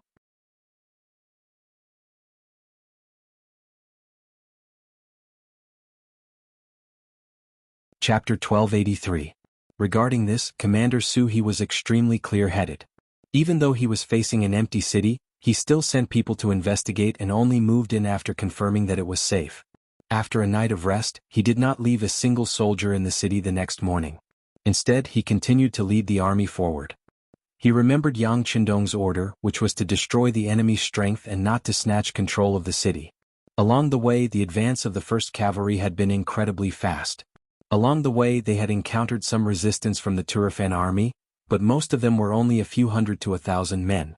In front of the powerful 1st Cavalry, which numbered over 30,000, a single regiment could easily crush them in a single charge, wiping them out in just a few rounds. The new army progressed at an extremely fast pace, and good news was reported through the radio from time to time. In comparison, the progress of the new 5 armies could be said to be extremely fast. This was because they had originally chosen the east route. After setting off from Turpan, they also went around Chali and headed straight for Lop Nur. After taking down the nearby Ruoqiang County, their journey was extremely smooth. After some rest, they headed straight for Yirqiang's tribe. Next, it was time for them to show off their strength. In comparison, the 1st Army of the Outsiders was not so lucky. Under the lead of Commander Bai Shuang, they headed straight for Heavenly Mountain. Once they crossed the mountain, it would be equivalent to entering the hinterland of Ili and fighting with them. Luckily, they were prepared beforehand and had already scouted out their route. They found a relatively flat land, so crossing Heavenly Mountain was only a matter of time. Seeing that they were about to succeed and were about to face the city, Bai Shuang stopped the army and summoned the 4 division commanders to his tent. Inside the tent, Bai Shuang was wearing a purple cape. His young and handsome face had a maturity and steadiness that did not belong to his age. His clear eyes were staring at the sand table gathered by the intelligence department in front of him, thinking about something. Commander. Tu Hai and the other division commanders walked into the tent. After seeing Bai Shuang, they could not help but call out. Bai Shuang had replaced Su Kuda as the commander of the 1st Army of the Outsiders. For a regiment commander to be promoted to the position of commander, it was not an exaggeration to say that he was being promoted beyond his rank. But who asked his teacher to be Yang Qindong and Bugnam of Gojoseon? Even though Tu Hai and the others did not agree in their hearts, they still had to put on a very respectful appearance on the surface. Bai Shuang could more or less guess the thoughts of the 4 teachers. However, he didn't mind because he believed that he could conquer them with his own abilities. This was also the idea that his teacher, Yang Qindong, had given him. During the new year, when Bai Shuang went to visit Yang Qindong, she had received some pointers. Seniority in the army was naturally not something that could be ignored, but ability was more important. According to what Yang Qindong had said, as long as he displayed enough strength, Tu Hai and the others would not listen to him. Of course, if they really dared to disobey military orders, they could deal with them according to military rules. On this point, Yang Qindong had fully delegated the authority to Bai Shuang. With Yang Qindong's support behind him, what did Bai Shuang have to fear? He immediately promised that he would use practical actions to prove himself, and at the same time he would not lose face for his teacher. Next, it was time to fight the first battle. How to make the 4 teachers truly submit to him? This battle was naturally very crucial. You've all come. Very good, take a look at the sand table in front of you. In half a day we will be able to cross the Heavenly Mountain. Next we will be entering the territory of Ili. The first town in front of us is the city department of Little Yule. The intelligence personnel have already sent news that there are 2,000 enemy soldiers here. Everyone tell us, how should we attack and occupy that place? As Bai Shuang spoke, his gaze landed on Tu Hai and the other 3. Only 2,000 enemy soldiers. The 4 teachers couldn't help but reveal a proud expression. Clearly this amount of soldiers was nothing in their eyes. Especially the leader of the 301st Division, Tu Hai. As a veteran of countless battles, Tu Hai had already killed countless enemies. Only 2,000 people were nothing in his eyes. Therefore he was the first to speak. Military leader, it's only 2,000 enemies. Leave this matter to our division. I guarantee that we will be able to take it down within 2 hours. Tu Hai's words were extremely confident. In reality he also had the strength to do so. The other teachers originally wanted to ask for a battle, but since Tu Hai had already stood out, it was naturally not good for them to snatch the credit. But even though they did not say anything from their expressions, it was obvious that they were disdainful of this battle. 2 hours? Not bad, it is indeed very fast. After Bai Shuang heard Tu Hai's words, he nodded in approval. He. Hearing that Bai Shuang seemed to agree, Tu Hai laughed and immediately saluted. Military leader, I will go and make preparations. At this time tomorrow, I will guarantee that the army will be able to spend the night in Little Yule City C. After speaking, Tu Hai was about to turn and leave the tent, but Bai Shuang's voice rang out, Teacher Tu, please wait. Tu Hai, who was stopped, revealed a displeased expression. However, before he could say anything, Bai Shuang and the others also asked, Division Master Tu, how many men are you going to bring to attack? Can you guarantee that the other party will all stay in the city? Can you guarantee that none of the civilians or soldiers will escape? Can you guarantee that the news of our army appearing here will not be leaked? Can you guarantee that the stored food in the city will be safe for our army to use? Can you guarantee that? A series of questions were thrown out. In this short period of time, Tu Hai's expression changed again and again. He really wanted to say that once the battle started, who knew what would happen? How could he guarantee this? Who could guarantee this? After a series of questions were thrown out, Tu Hai did not know how to answer. However, Bai Shuang did not intend to stop asking. Instead, he continued to ask, I wonder if Teacher Tu can give an answer to these questions? This I can't guarantee. Tu Hai opened his mouth and closed it. After closing it and opening it again, he finally said these words. Okay, then which of the other teachers can do it? Bai Shuang then looked at Luan Xiaojiang and the others with a serious expression. No. Luan Xiaojiang, Sensei Naganabu, and Kong Biao all shook their heads one by one. It was easy to take down a city, but it was too difficult to not leak any news. At this moment, Tu Hai had already recovered from his previous question. At this moment he finally said, Military leader, this is a bit too much. The situation of a battle is constantly changing. There is a saying in the art of war, there is no constant situation in war, and there is no constant situation in water. Who can guarantee that there will not be any problems? Wrong? Without waiting for Tu Hai to finish, Bai Shuang's stern gaze had already turned over. Changes in war do exist, but as long as the plan is good, it is very possible to control it within a certain range. Also, if you can't do it, it doesn't mean that others can't. I am willing to make a military pledge. I will personally go and control Little Yule City head. I guarantee that there will not be any problems. However, if there are any accidents, I am willing to resign from my current position and return to being a regiment commander. When the military pledge was made, the 4 teachers were so shocked that their jaws dropped. For a moment, they were all stunned and did not know what to say. Logically speaking, with Bai Shuang's current status, he could let his subordinates do things for him. Unless it was a matter of life and death for the First Army, he would not personally take action. This was also Yang Qindong's intention. High-ranking officers could not take risks because if something happened, the losses would be too great. However, Bai Shuang actually took the initiative to volunteer. However, to be able to become a teacher, none of them were idiots. They quickly thought it through. This time Bai Shuang was forcing himself. He was establishing his authority. Military commander, you can't. After thinking it through, E Division 303's Division Commander Sensei Naganabu took the initiative to stand up, wanting to say something. He was different from other people. Although he led the First Army, it was an army made up of people from different races, different regions, and even different faiths. However, to be able to become a high-ranking officer, other than him, everyone else was Han. This made his status somewhat awkward. When he did some things, he naturally could not be as unscrupulous as other people. Now that Bai Shuang was about to take the risk, of course he had to speak up to stop him and express his attitude. Sensei Naganabu was the first to speak up. Afterwards, E Division 302's Division Commander Luan Xiaojiang and E Division 304's Division Commander Kong Biao also spoke up to dissuade him. Whether they were sincere or just on the surface, at least they all knew that Bai Shuang's appointment as a military commander was personally ordered by Yang Qindong. That was set in stone and no one could stop him. And if something happened to Bai Shuang in front of them, as the commanders who held the military power, they would not be any better off. Out of the 4 commanders, 3 of them had expressed their opinions. Only Tu Hai stood there without saying anything. Instead, he looked at Bai Shuang up and down as if he had just met him. Alright, this military commander has made up his mind. It cannot be changed. How about this? I will bring the direct military guards to Little Yule City head. You all just need to stay at home and wait for the good news. Bai Shuang did not care if others looked at him or not. As the saying went, doing things beautifully was more convincing than saying more. Orders, everyone is to rest where they are. The direct military guards will follow me. Bai Shuang gave the order as a military commander. At this moment, even if the 4 commanders wanted to say something, it was all too late. In the 5-star army, the military commander's authority was still very great. Unless it involved a rebellion, the officers under him had to obey him unconditionally. Otherwise they would be punished according to military law. Bai Shuang left. He left very decisively, and indeed only brought the 2,000 soldiers of the direct military guards with him. However, others did not know that he did not intend to use all of the 2,000 soldiers. He only needed to bring a battalion into the city. The other 4 battalions were only responsible for keeping watch outside just in case.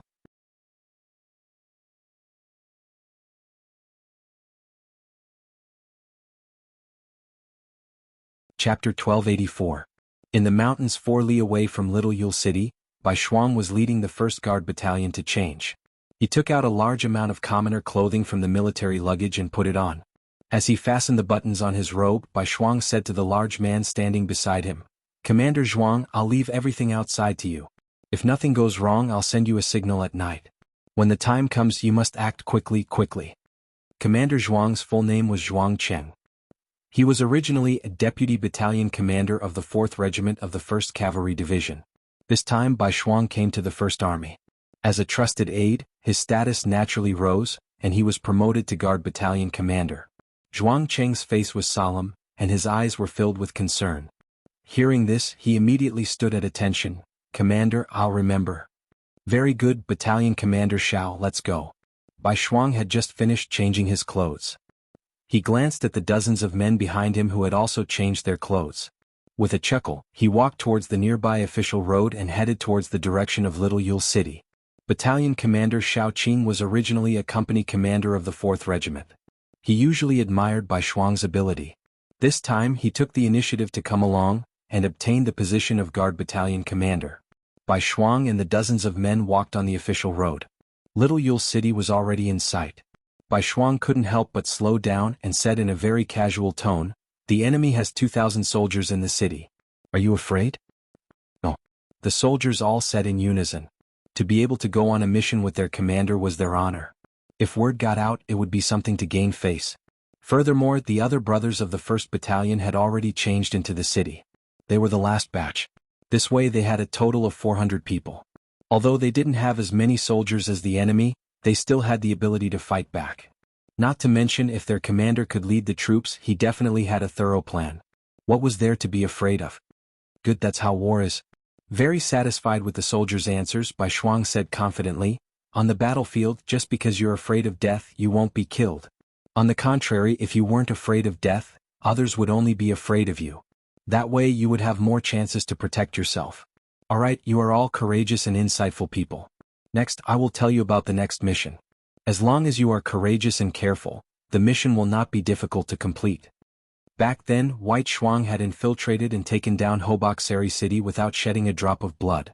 For that, he had been praised by Yang Qindong. This time he had the same idea. The only difference was that he had changed his approach. This time he was not going to hold anyone hostage. Instead, he was going to give them gifts. This could be seen from the wooden boxes carried by the burly men behind him. Little Yule City. Although it was considered a border city of Ely because it was separated by a heavenly mountain, it was a little remote and not very lively. If it weren't for the chaos of war, where many commoners couldn't even fill their stomachs and were running around, the floating population here would be pitifully small. However, it was precisely because of this chaos that the other soldiers, disguised as refugees, did not encounter any trouble from the city guards when they entered the city. On the other hand, Bai Shuang and his group of several dozen people, dressed in bright clothes and full of vigor, quickly attracted the attention of the city guards. "Who are you people? All of you stop for inspection." The centurion in charge of guarding the city gate had a vigilant look on his face. After all, Bai Shuang's group was too conspicuous. Especially when there was a group of refugees in ragged clothes walking by, it highlighted their different identities. With this shout, Bai Shuang took the lead and stood on the spot. Then he chuckled and said, "Brother, don't be nervous. We are here to find your general and give him a gift." After saying this, Bai Shuang intentionally turned around to look at the two large wooden boxes behind him with a smile on his face. Bai Shuang was a person with delicate features. When he took the initiative to express his goodwill, he could indeed give people a good impression. In addition, there were only 30 brothers behind him. This centurion had 100 people beside him. Of course he wouldn't take it too seriously. Give him a gift? The centurion was puzzled. It wasn't that he had never seen people giving gifts before, but it was his first time seeing someone giving gifts with such fanfare. Just as he was puzzled, Bai Shuang had already walked in front of him. Then he handed 2 silver ingots worth 10 silver taels each to the centurion. That's right, we are here to give you a gift. I'll have to trouble you to inform the general that he will definitely reward you handsomely. 20 silver taels was not a small sum for a centurion who wasn't rich. His eyes immediately lit up. He used his hand to measure the quality of the silver. It was definitely of high quality. He immediately withdrew his ferocious expression and changed it into a smile. All right, since that's the case, follow me. I will bring you to see the general. It was obvious that this centurion still remembered Bai Shuang's words. The general would definitely reward him handsomely. Such a good job couldn't be given to someone else. With this centurion leading the way, it was naturally not difficult to enter the city. Not only that, they quickly arrived at the general's residence. When Bai Shuang saw that most of the houses in the city were dilapidated, but the residence in front of him was majestic and dignified, how could he not know that they had arrived? As expected, the centurion stopped in his tracks and pointed at the courtyard in front of him. This is the residence of our general, Slam. Please. Thank you, please. Bai Shuang immediately smiled and nodded. He had a look of gratitude as he followed the centurion into the residence. The difference was that Xiao Qing and the others behind him were blocked outside the door. They were watched over by the centurion's soldiers. Could be said that they were being held captive. Bai Shuang didn't show the slightest bit of fear because his subordinates were blocked. On the contrary, he entered with a calm expression. His gaze casually swept around as if he was very interested in everything in the courtyard. However, he knew that he was scouting the enemy. The centurion led the way. He seemed to be very familiar with everything in the residence. Along the way he didn't let anyone lead him. Even at this time, there wasn't even a housekeeper coming out to welcome him. All of this entered Bai Shuang's eyes and made him feel disdain. From this, it could be seen that the general's standards were too ordinary. The reality was as Bai Shuang expected. Under the centurion's guidance, Bai Shuang easily saw the person in charge, Slam. He was a man with a rather tall and sturdy figure, but his face was a bit pale. Based on his experience in observing people, Bai Shuang could easily tell that this Slam was someone who had been hollowed out by wine and women. This was very consistent with the information sent by the intelligence department. Although Bai Shuang appeared to be very confident along the way, if it wasn't for the fact that he continuously obtained a lot of information about General Ibali from the intelligence department while the land was covered in snow, how could he enter so fearlessly? It was only when the preparation work was done that he appeared to be so confident in doing things. According to the information provided by the intelligence department, this Slam was someone who was ostracized by the upper echelons of General Ibali, which was why he was arranged to guard such a remote small city. Bai Shuang was very confident that she could establish a relationship with these people who were depressed and unable to achieve their goals. Slam looked as if he had just woken up from a drunken stupor. When he saw that it was a centurion under his command, he yawned and pointed at Bai Shuang, who was standing there, and said, "Who is he? What is he doing here?" With the opportunity to speak, the centurion thought of the reward. He immediately leaned over with a face full of joy. He came to Slam's side and whispered for a while. Originally, Slam didn't seem to care. He thought that it was another homeless person who wanted to join the army. However, in just a short while, his eyes became brighter and brighter. In the end, before the centurion finished speaking, he had already grabbed his arm and asked with a face full of joy, "You're saying that there are 2 big chests and that there might be silver inside?" The centurion only felt a burst of pain when Slam grabbed his arm, but he had no choice but to nod and answer, "Yes, General.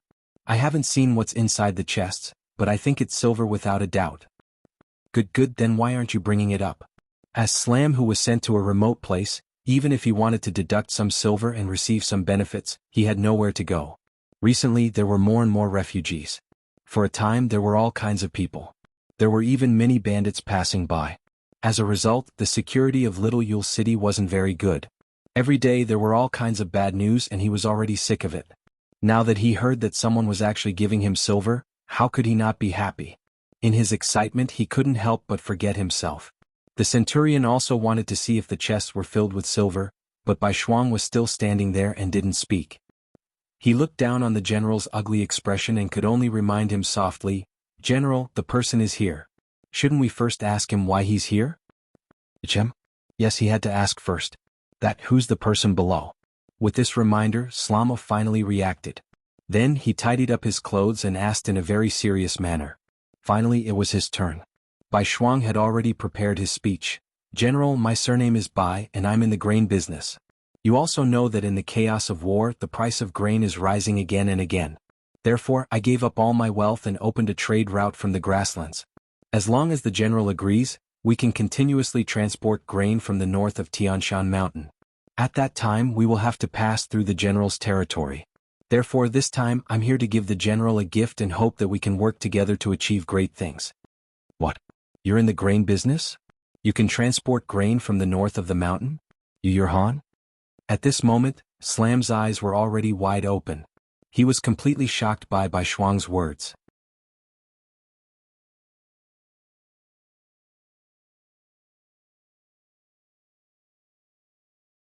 Chapter 1285. If one were to talk about what was the most valuable right now, the first would be food. After all, people could buy less clothes and even a piece of clothing could be worn for a long time with some mending. However, they could not go without food for a day. Otherwise there would be problems and even death. Especially in this war, the price of food had increased exponentially. Even though Si Jiamu had already received orders to stock up on food, he still felt that the granary in the city was too small. After all, no one knew how long this war would last. There was only going out and not going in. It was truly worrying. And now, someone said that they could get a large amount of food. How could he not be alarmed? The first thing he did was to ask if the other party was Han. After all, only the Han-led 5-star army would not lack food. That was why they had such a way to transport food. Regarding his identity as Han, Bai Shuang had no intention of hiding it. He did not want to hide it either. Facing Si Jiamu's question, he did not have any intention of denying it. He immediately nodded. "General has good eyesight. This one is Han." With this admission, Si Jiamu's body tensed up. Their opponent, the 5-star army, was mainly Han. However, Bai Shuang's next sentence caused Slama's tense nerves to relax a lot. "I'm a Han Chinese, but not all Han Chinese are part of the 5-star army. Not all Han Chinese like to fight and are willing to fight. This one only likes to earn money. I do not understand military matters and do not want to understand." Hearing Bai Shuang say that he was not part of the 5-star army and did not like to fight, he only liked to earn money, Si Jiamu's expression became much better. The centurion to the side was also shocked by Bai Shuang's identity as a Han. He was not afraid that the other party would do anything to him. After all, this was Little Yule City, his territory. He was worried that the reward he was about to receive would be gone. Now that he heard such words, his heart moved. He quickly said to Si Jiamu, "General, what he said makes sense. Not all Han people are our enemies. Besides, if he really is an enemy, why would he give you money? I'm afraid that he would have long come over with weapons." That makes sense. Living in a remote area, Sama didn't know much about the 5-star army, so he didn't think the 5-star army was that scary. The most important thing was that he also believed that this was Little Yule City, and this was his territory. There were only a few dozen people here, but he had 2,000 soldiers. If the other party dared to act rashly, he only needed to give an order to settle everything. Furthermore, he knew that if he were White Double, he definitely wouldn't have the guts to barge into the 5-star army's barracks. Judging others by his own standards, Sama's vigilance dropped a lot. When he looked at White Shuang, he focused all his attention on the grain business. "What did you say your surname was?"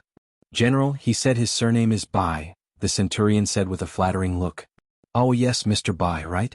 You said that you can transport food, then may I ask where the food is?" Slamu resumed his high and mighty general appearance and asked Bai Shuang. He. Seeing the other party ask such an idiotic question, Bai Shuang couldn't help but laugh out loud. Then he felt that the situation wasn't right. Seeing Slamu's confused expression, he took the initiative to explain, "General, this time I'm only the vanguard. I'm in charge of clearing all the checkpoints. Also, we're not very sure if there's a need for food here. Only after understanding everything will the food be transported here in large quantities." With this explanation, Slamu's old face turned red. He also knew that he seemed to have asked a very stupid question.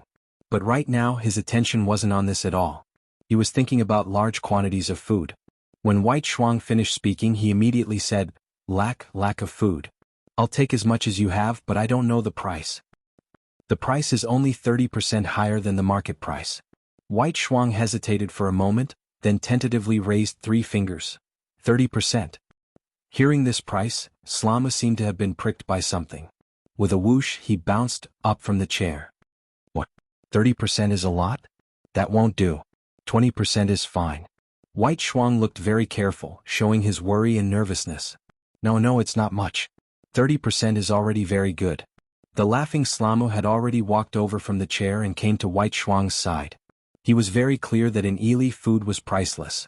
Anyone who had some skills and some strength would be hoarding food. They were afraid that if there was a war there would be no food to eat.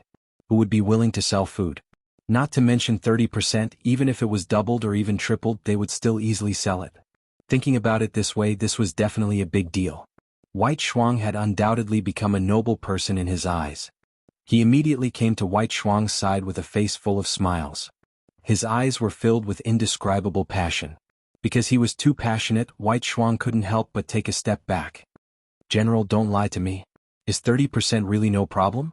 White Shuang's eyes moved as he spoke, showing his shrewd side on his face. Of course there's no problem. I'll take as much as you send, ha. Slamo laughed loudly. He originally thought that after being sent to this remote little city, it would be difficult for him to achieve anything in his life. He didn't think that a good thing would fall into his lap. How could he not grasp it? At this moment, White Shuang's heart finally settled. The business was more or less done. Next, White Shuang brought up the 2 boxes of silver he had prepared. At this moment, Slamo was shocked to the point of choking. He had a new understanding of White Shuang's wealth and no longer doubted it. After all, if he didn't have a request, why would he give him so many benefits first? Regardless of whether there was food or not, just based on these 2 boxes of silver, it was not a loss to make this friend. The things that should be set up were done. Everything that followed was much easier. Bringing White Shuang and the others to the residence, a banquet was set up. Under White Shuang's request, all the officers with some authority in the city were invited to the residence. At the banquet that night, Slamo even put his arm around White Shuang's shoulder in front of everyone and introduced him as his brother. In the future, everyone should give him face and so on. When the other generals saw this situation, how could they not know what to do? One by one they took the initiative to come to White Shuang's side to toast him, wanting to get familiar with him. White Shuang's alcohol tolerance was not bad. He didn't refuse anyone and led his brothers to drink with everyone. This drinking lasted for nearly 4 hours. In the end, most of the generals in the courtyard had collapsed to the ground. White Shuang, who was also 40% drunk, shook his head. He didn't forget his mission. Looking at the battalion commander Xiao Qing who hadn't drunk, he said, "Go, this is Slama's military seal. Take it and let your brothers into the city. Gather the other soldiers in the city and watch over them." "Yes," Xiao Qing said with a face full of excitement. At this moment he was completely convinced by the military chief. He had only used 2 chests of silver to take down the entire Little Yule city without shedding a drop of blood. Most importantly, he had completely sealed off the news of the army entering the city. This was a true wise man, a true expert. Xiao Qing left. Using the commander's seal, he quickly found Commander Zhuang Cheng, who was waiting for news outside the city. What happened next was much simpler. The 5-star division quietly entered the city. Following that, they gathered all the guards inside. After that, they removed their weapons and became prisoners of war. All of this was completed before daybreak. Then the signal was sent out. An extremely bright flash grenade soared into the sky.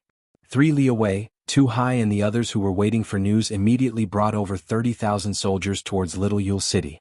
The sky finally brightened. Slamu, who was in a daze, was awoken by the urge to urinate. When he slowly opened his eyes, he didn't have the urge to urinate anymore. This was because at this moment, a steel blade was placed on his neck. Surrounding him was a group of 5-star army soldiers wearing military green uniforms. This is a dream. This must be a dream. Slamo hurriedly closed his eyes. Then he opened them again. However, nothing had changed. There was only a fierce gaze in Commander Xiao Qing's eyes. "General C, you're finally awake? Then let's have a good talk now." Talk about what?" Slamu's voice was trembling as he spoke. Even if you beat him to death, he wouldn't have thought that the 5-star army would appear in front of him. Even if you beat him to death, he wouldn't have thought that the enemy would leap over the mountains. Because perhaps people and horses could leap over, but what about the army's rations? How could he know that White Shuang didn't bring any rations over? He only had the soldiers carry rations for 5 days. This was because he believed that as long as they came here, there would naturally be people who would give them rations. White Shuang, who had already grasped the situation, suddenly had a fierce look in his eyes. He knew that he should show Slamu some power.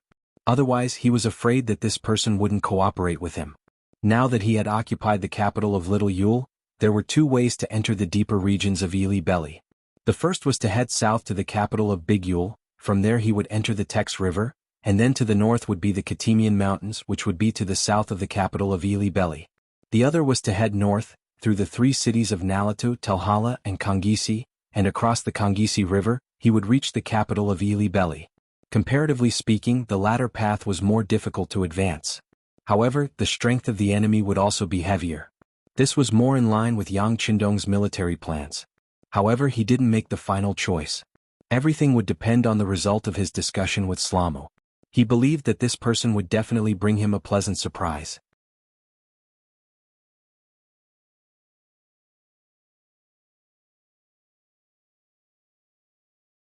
Chapter 1286.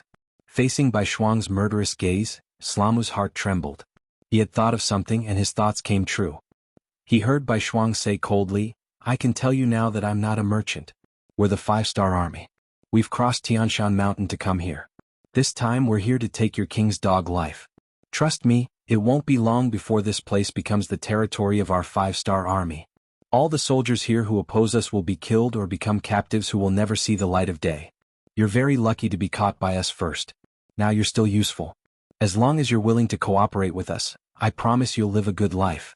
Of course, you can choose not to cooperate. However, I know you, but the blade in my hand doesn't. Please make your choice." As he spoke, he intentionally waved the blade in his hand. The sharp blade flashed in front of Slamu, scaring him out of his wits. Speaking of which, no one wasn't afraid of death. Especially Slamu, who was used to being a general. He could treat other people's lives like grass, but he couldn't do that to himself. In addition, he had been marginalized for many years. He had a lot of complaints against the upper echelons, so he wasn't loyal at all. Now, in order to survive, he didn't have any psychological pressure. He already had the thought of surrendering, but he still wanted to fight for more benefits. After Slamu's eyes looked around, he looked at Bai Shuang, who was waiting for an answer, and said, "How can I believe you? How can the glory and wealth you speak of be fulfilled?" Even at this time, Slamu was still thinking about how to obtain more benefits for himself.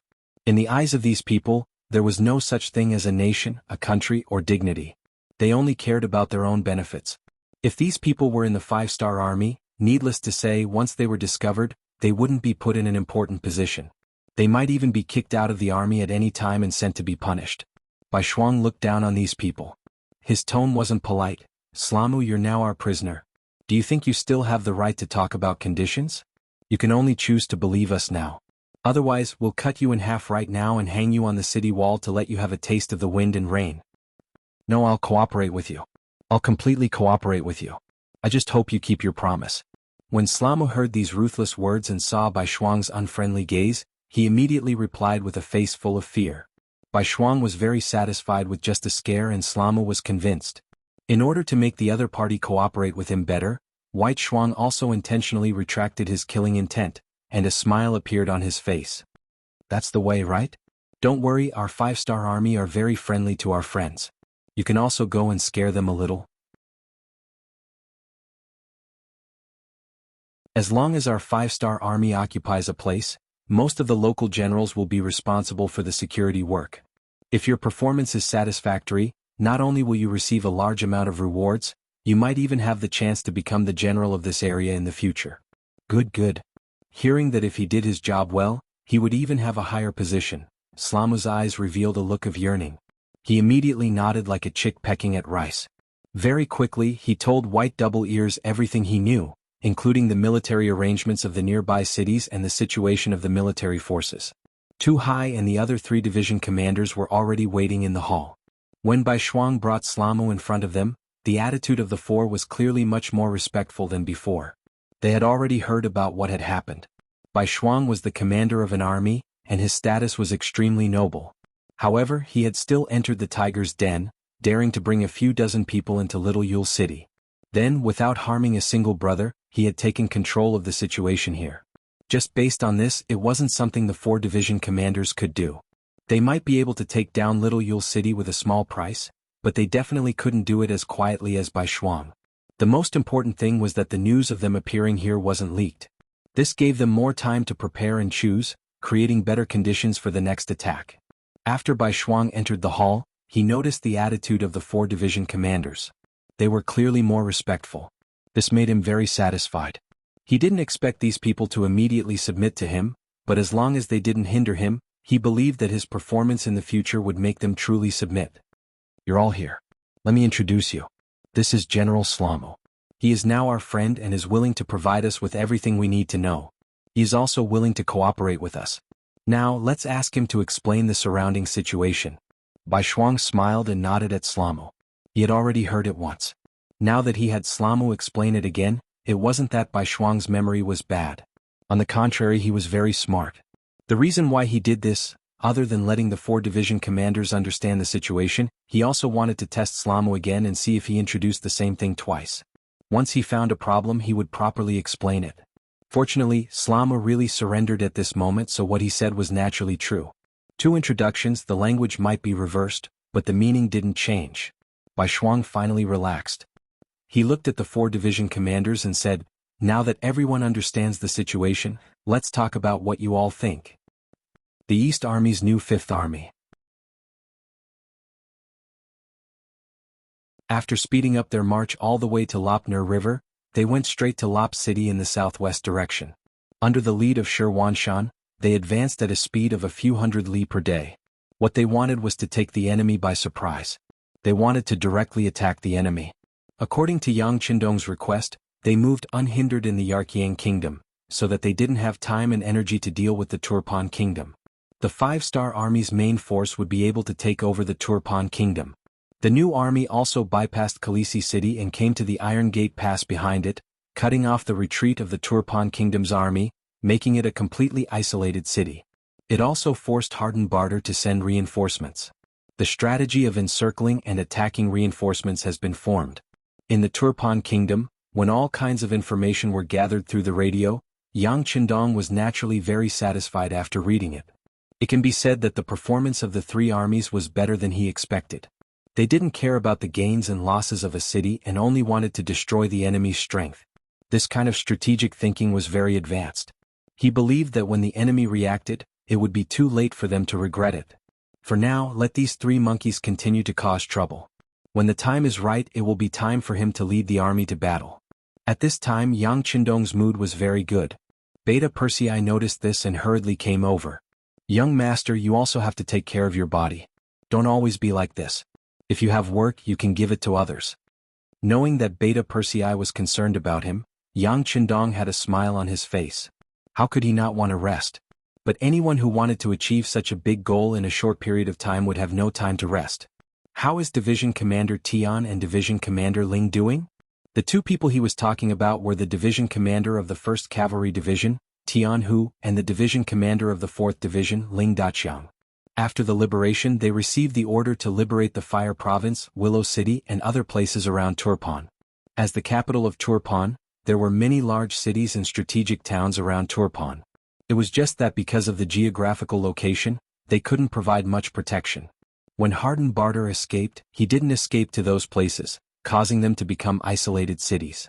For the safety of the rear, Yang Qindong decided to liberate these cities. Only then could he walk out of Turpan without any worries.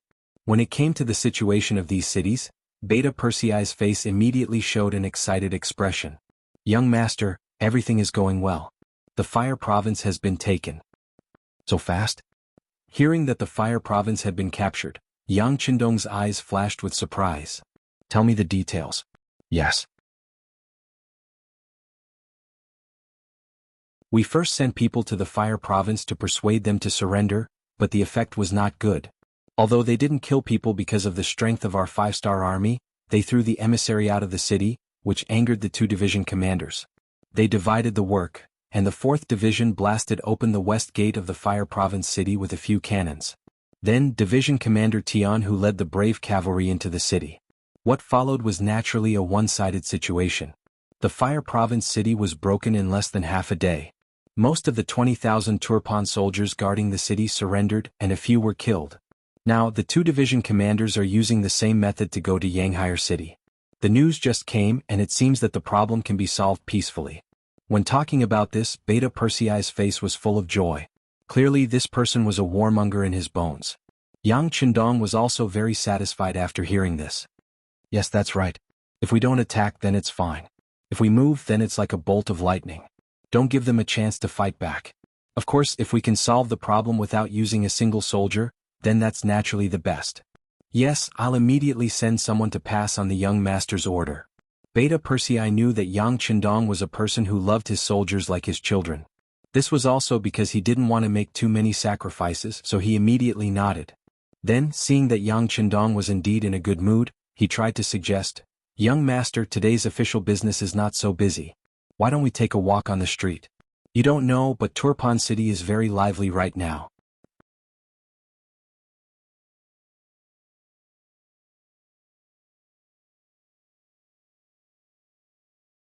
Chapter 1287. Yang Qindong was right about this. Ever since this place was occupied by the 5-star army, especially after the previous siege of Turpan, the hearts of the people here had all fallen to the 5-star army's side.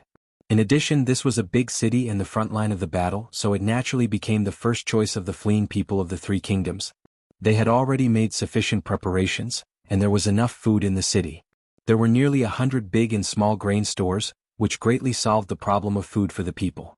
More and more people stayed here, so it was naturally very lively. Yang Qindong sat in the palace every day. Even if he did not step out of the palace, he could still understand a lot of things through the radio. This made it difficult for him to have any leisure time. Now that the military affairs were going smoothly, he could take a walk on the streets to understand the actual situation. If he discovered some practical problems, he would not have to work and rest. After thinking about it, he did not leave the palace for a long time, so he nodded. Okay, then go and make the arrangements. Remember, don't bring too many guards. Don't disturb the security of the city. Since he said not to bring too many guards, Beta Persei did not dare to be negligent. As the core of Yangxie and the soul of the 5-star army, his safety had always been the most important. After Beta Persei got Yang Qindong's approval, he quickly went out and called the Longwei's first captain, Qiu Vi, over. Then a team of 50 Longwei elites changed into casual clothes and prepared. This was only what could be seen. There were still 200 Longwei members who would follow outside. Once they found any problems, they would immediately appear and provide support. Yang Qindong also changed into a green robe and led Beta Persei, Qiu Vi and the others out of the palace to the streets. At this time, Turpan City was indeed as Beta Persei had said. The streets were crowded with people and it was a lively scene. On both sides of the road, there were countless shops of all kinds. Everything related to food, clothing, housing and transportation was not lacking. These were all operated by the people of other races who had migrated here. Their arrival made the city even more lively and prosperous, filled with people. Occasionally, people in ragged clothes could be seen on the streets. They were all people who had fled from Turpan, Yarqiang and Ili. Every time they saw them, they could see the surprise and caution in their eyes. They were surprised by the prosperity of Turpan City, and careful that their identity and clothes seemed to be somewhat out of place here. As the group walked, Beta Persei introduced what he had learned to Yang Qindong. Young master, these people will generally be observed for 2 days after entering the city. First, let them feel the prosperity of our Yangxie land. This will make them more confident in their future life and make them more prepared to integrate here in the future. Second, it will also make it easier for our soldiers to observe them. If there are spies from the 3 kingdoms among them, they will often give themselves away and it will be easier for us to screen them. Of course, after 2 days, those who have no problems will be invited to the shelter in the city to register. Then they will be transported to the beginning city by the vehicles transporting supplies. There, they will report to the logistics headquarters of Yangxi for resettlement and distribution. Yang Qindong listened silently and nodded from time to time. He doesn't pay too much attention to these things now. With Yang Xie on the right track, he only needs to make decisions on some important matters. These matters will naturally be handled by specialized personnel. Sometimes when they report the results he may not even check them. Not bad, this is a good way to deal with it. The governor of the Far Eastern state, Chin Bo, sent a telegram a while ago, saying that there is a large amount of newly opened land that no one is planting. Moreover, the land there is very fertile. It is really too wasteful. Now that we need manpower, we can consider letting Yang Si send more people over. Listening to Yang Qindong's instructions, Beta Persei of course agreed and kept it in mind. At this time he was not only the captain of Yang Qindong's guards, but also the butler, secretary, assistant and other positions. It can be said that he has a high position and power, but he is also very busy. While they were talking, the road in front suddenly became very crowded. Looking from a distance they could see that many people were gathered there, and it seemed that there were a lot of people. On the periphery, many 5th-star army soldiers in military green uniforms were maintaining law and order. What's going on? With so many people crowded here, Yang Qindong asked with a slight frown. Go and ask around. Beta Persei didn't often go out of the palace, so he naturally didn't know. He ordered Qiu Vi beside him. Very quickly, the two quick-witted dragon guards rushed forward and returned after a short while. Because they were on the street, they didn't salute Yang Qindong. Instead, they cupped their hands and said, "Sixth young master, the female soldiers in the propaganda office are setting up a stage to perform a show. There are many people watching nearby." The propaganda office. Hearing this, Yang Qindong was also interested. He laughed and said with great interest, "Then let's go and take a look." "Okay, I'll arrange it." Beta Persei quickly agreed. Of course, he wouldn't let the young master and the people crowded together to watch the show. If that happened, safety would be a big problem. Immediately, he sent out a few people to look for a spot nearby. He had heard that as long as there was a performance, there would be good observation points in the nearby restaurants. Usually, these places would be occupied by the soldiers of the 5-star army in advance to prevent people from causing trouble and causing problems in terms of safety. Not long after the Long Wei left, they came back to report that they had found the 3rd floor of a restaurant. The location was excellent and the view was excellent. The 5th-star army soldiers who were responsible for observing there had already withdrawn. They were only waiting for Yang Qindong to go. Let's go. Yang Qindong also knew that with his current status, it was really not suitable for him to mingle with the people. At least, it was not possible in Turpan City, where the situation was not completely stable. So he nodded and let the Long Wei lead him to a nearby restaurant. The 3rd floor was high and looked down from above. It was the big stage of the propaganda office. From here he could overlook everything. There were originally a few tables on the 3rd floor, but they were completely empty at this moment. The table with the best view had a fruit plate placed on it. Yang Qindong naturally sat at the head of the table. He looked around and saw that the soldiers of the propaganda office were performing. There were many female soldiers among them and all of them were young and beautiful. Their presence made the show even more attractive. Not long after Yang Qindong sat down, footsteps came from the stairs of the 3rd floor, followed by soft greetings. Yang Qindong's ears were extraordinary, so he naturally heard it clearly. Everyone was calling the 8th vice-captain. Needless to say, it must be Ba Daojiang, the vice-captain of the Long Wei 1st Brigade. It was Ba Daojiang. He was off duty today. He had just heard that Yang Qindong came out of the palace and came to the street, so he quickly rushed over. As soon as he entered the 3rd floor and saw Yang Qindong sitting there, he immediately gave a standard military salute. "Okay, you're not wearing your military uniform, so there's no need to salute." Yang Qindong looked at Ba Daojiang with a satisfied gaze and nodded gently. Although Ba Daojiang was not the first person to follow Yang Qindong, he was an old man who had been here before the origin city was built. He had always been good and was responsible for Yang Qindong's safety. He had never neglected his duties. Yang Qindong's attitude toward such a person was naturally much more casual. Yang Qindong's tone was so casual. When Captain Qiu Vi heard it, he chuckled and then took the opportunity to tease him. "What's wrong, Vice-Captain? You're here to escort the publicity department when you're on vacation. This is almost your second home. Is something good going to happen soon?" The burly Ba Daojiang suddenly blushed at this time, which was rare for him. He threw a look at Qiu Vi, telling him to shut up. Although Ba Daojiang was the vice-captain, he had a very good relationship with Captain Qiu Vi. The two of them had gone through countless dangers and life-and-death situations together. Their relationship was not any worse than that of brothers. It was precisely because of this that some of his words could be said to be heard clearly by Qiu Vi. That was why he could make fun of him. Hearing this, Beta Persei and the Long Way could not help but laugh. Only Yang Chendong looked confused. What are you talking about? When Yang Chendong asked, the people below naturally did not dare to not answer. Beta Persei then whispered in front of him, Young master, the situation is like this. Ba Daojiang has fallen in love with the publicity department's director, Shui Qing. At this time he is stepping up his attack on the city. Yang Chendong, who heard the news, nodded as if he suddenly realized something. He was really too busy, so he naturally did not pay too much attention to the matters of the soldiers around him. However, Yang Chendong knew about Shui Qing. She was considered an old member of the publicity department and was also one of the subordinates that the 6th Madame Luan Xiaoyu valued. He had some impression of this person. After being exposed, Ba Daojiang's face turned even redder. At this moment he lowered his head, losing his usual vigor. Seeing this, Yang Chendong laughed. Men should get married when they are of age. What's there to be embarrassed about? I just don't know how your progress is. Don't embarrass Long Way. Even Yang Chendong began to make fun of him. The Long Way could not help but laugh.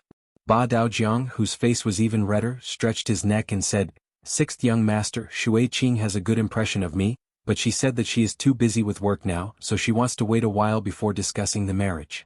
Obviously, Ba Daojiang was afraid that others would look down on him, so he directly admitted it. Then there's no problem. Not bad. Hearing this answer, Yang Chendong knew that this was a matter of mutual consent. He thought that since he had nothing to do, he might as well be the matchmaker for another month. He nodded slowly and said, We have always been very busy with work and will only get busier in the future. How can we have time to rest? How about this, you call Shui Qing over? I will ask her. If there is no problem with her, I will make the decision for your marriage.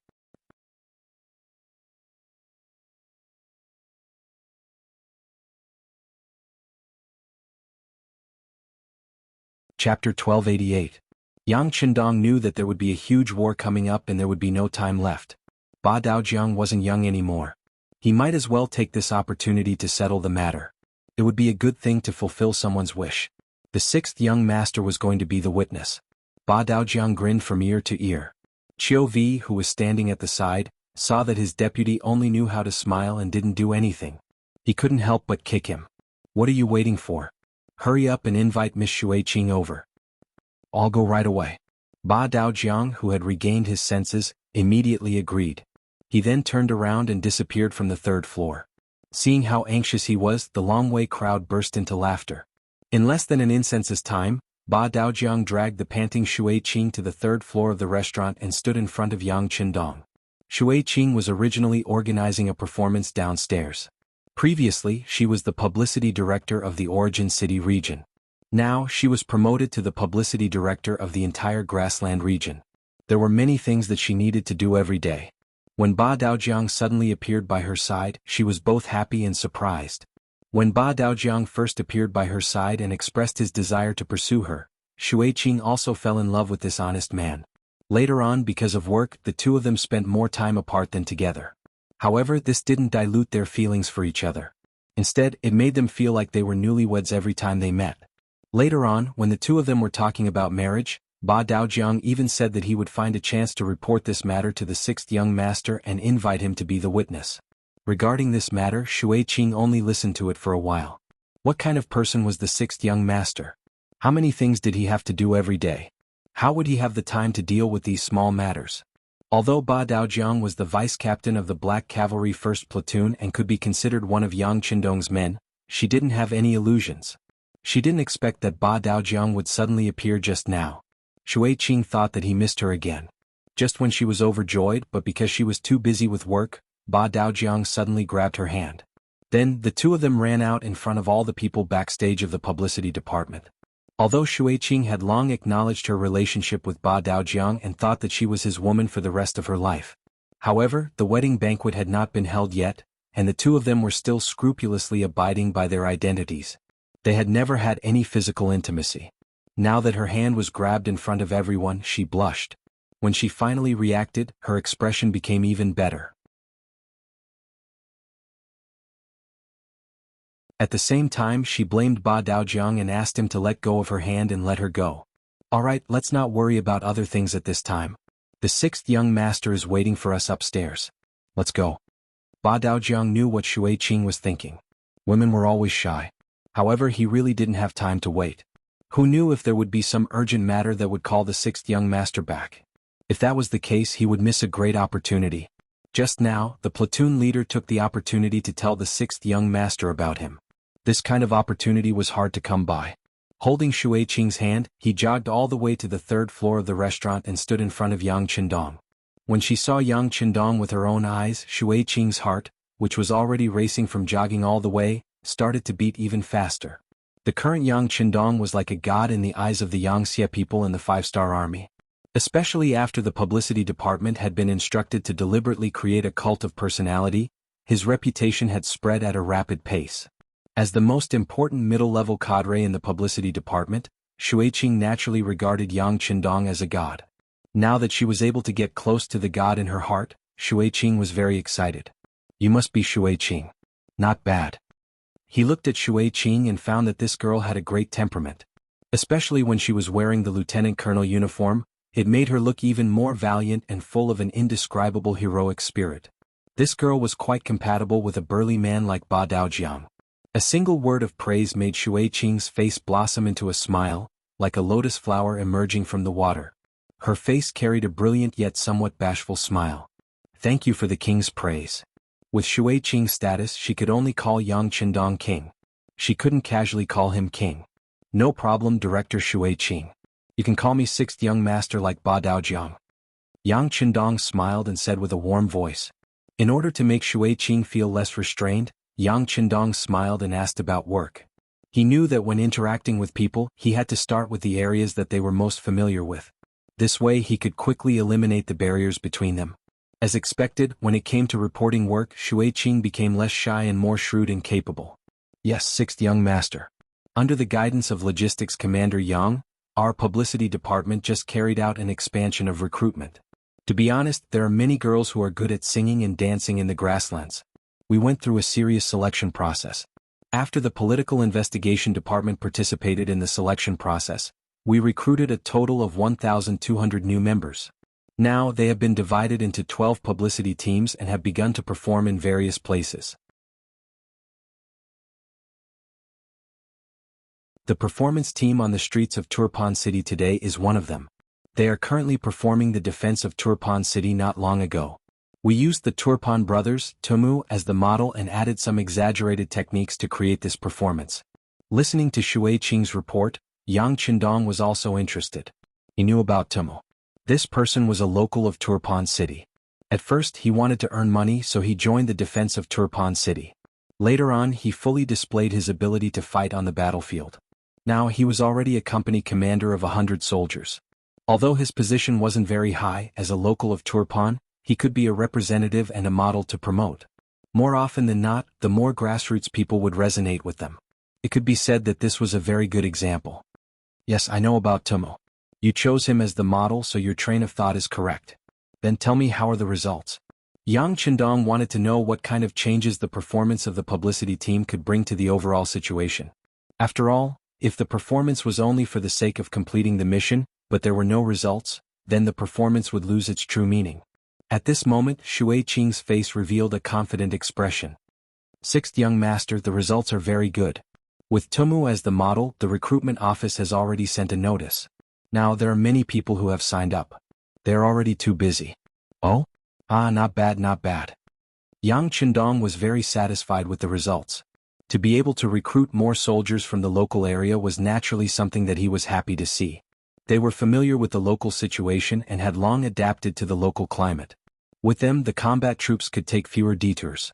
Listening to Yang Qindong's praise, Shui Qing's face was even sweeter than eating honey, and her small face was bright red. Seeing that Yang Qindong was in a good mood, Beta Persei also thought of some things he had heard before. He decided to put in more effort and put in some good words for Shui Qing. When he was pursuing Kikage, this director Shui Qing helped him a lot. He would not forget this favor. Young master, I heard that since the performance of the publicity team, the people have a better understanding of our army and some of our policies, so the voices and emotions against us have decreased a lot. There's such a thing? Listening to Beta Persei's further explanation, Yang Qindong laughed out loud. Very good, this is the change brought to people's lives and work by literature and art. Well, I hope the publicity department will continue to expand the performance team. I think 10 teams are a bit too few. I'll talk to Yang Si later, it should be expanded. 100 is not a lot. Since Yang Chendong said so, Shui Qing immediately agreed happily and kept nodding. She would not forget that when she wanted to expand the publicity department, she had to persuade Yang Si for a long time. If she did not have the backing of the 6th Madam, Luan Xiaoyu, she was afraid that the expansion of these 10 teams would not be supported. But now it was different. With Yang Chendong's endorsement, it would be much easier to go to the logistics headquarters to ask for people and money. Even the 6th young master was so supportive of their work and praised their work. Who would dare to neglect it? Who would not listen to the 6th young master's words? This meeting was a happy one for everyone. After all, Yang Chendong had too many things to do. He stayed in the restaurant for a while and watched the performance below. He saw that there were more and more people gathering around, and they all revealed looks of curiosity, especially some young people.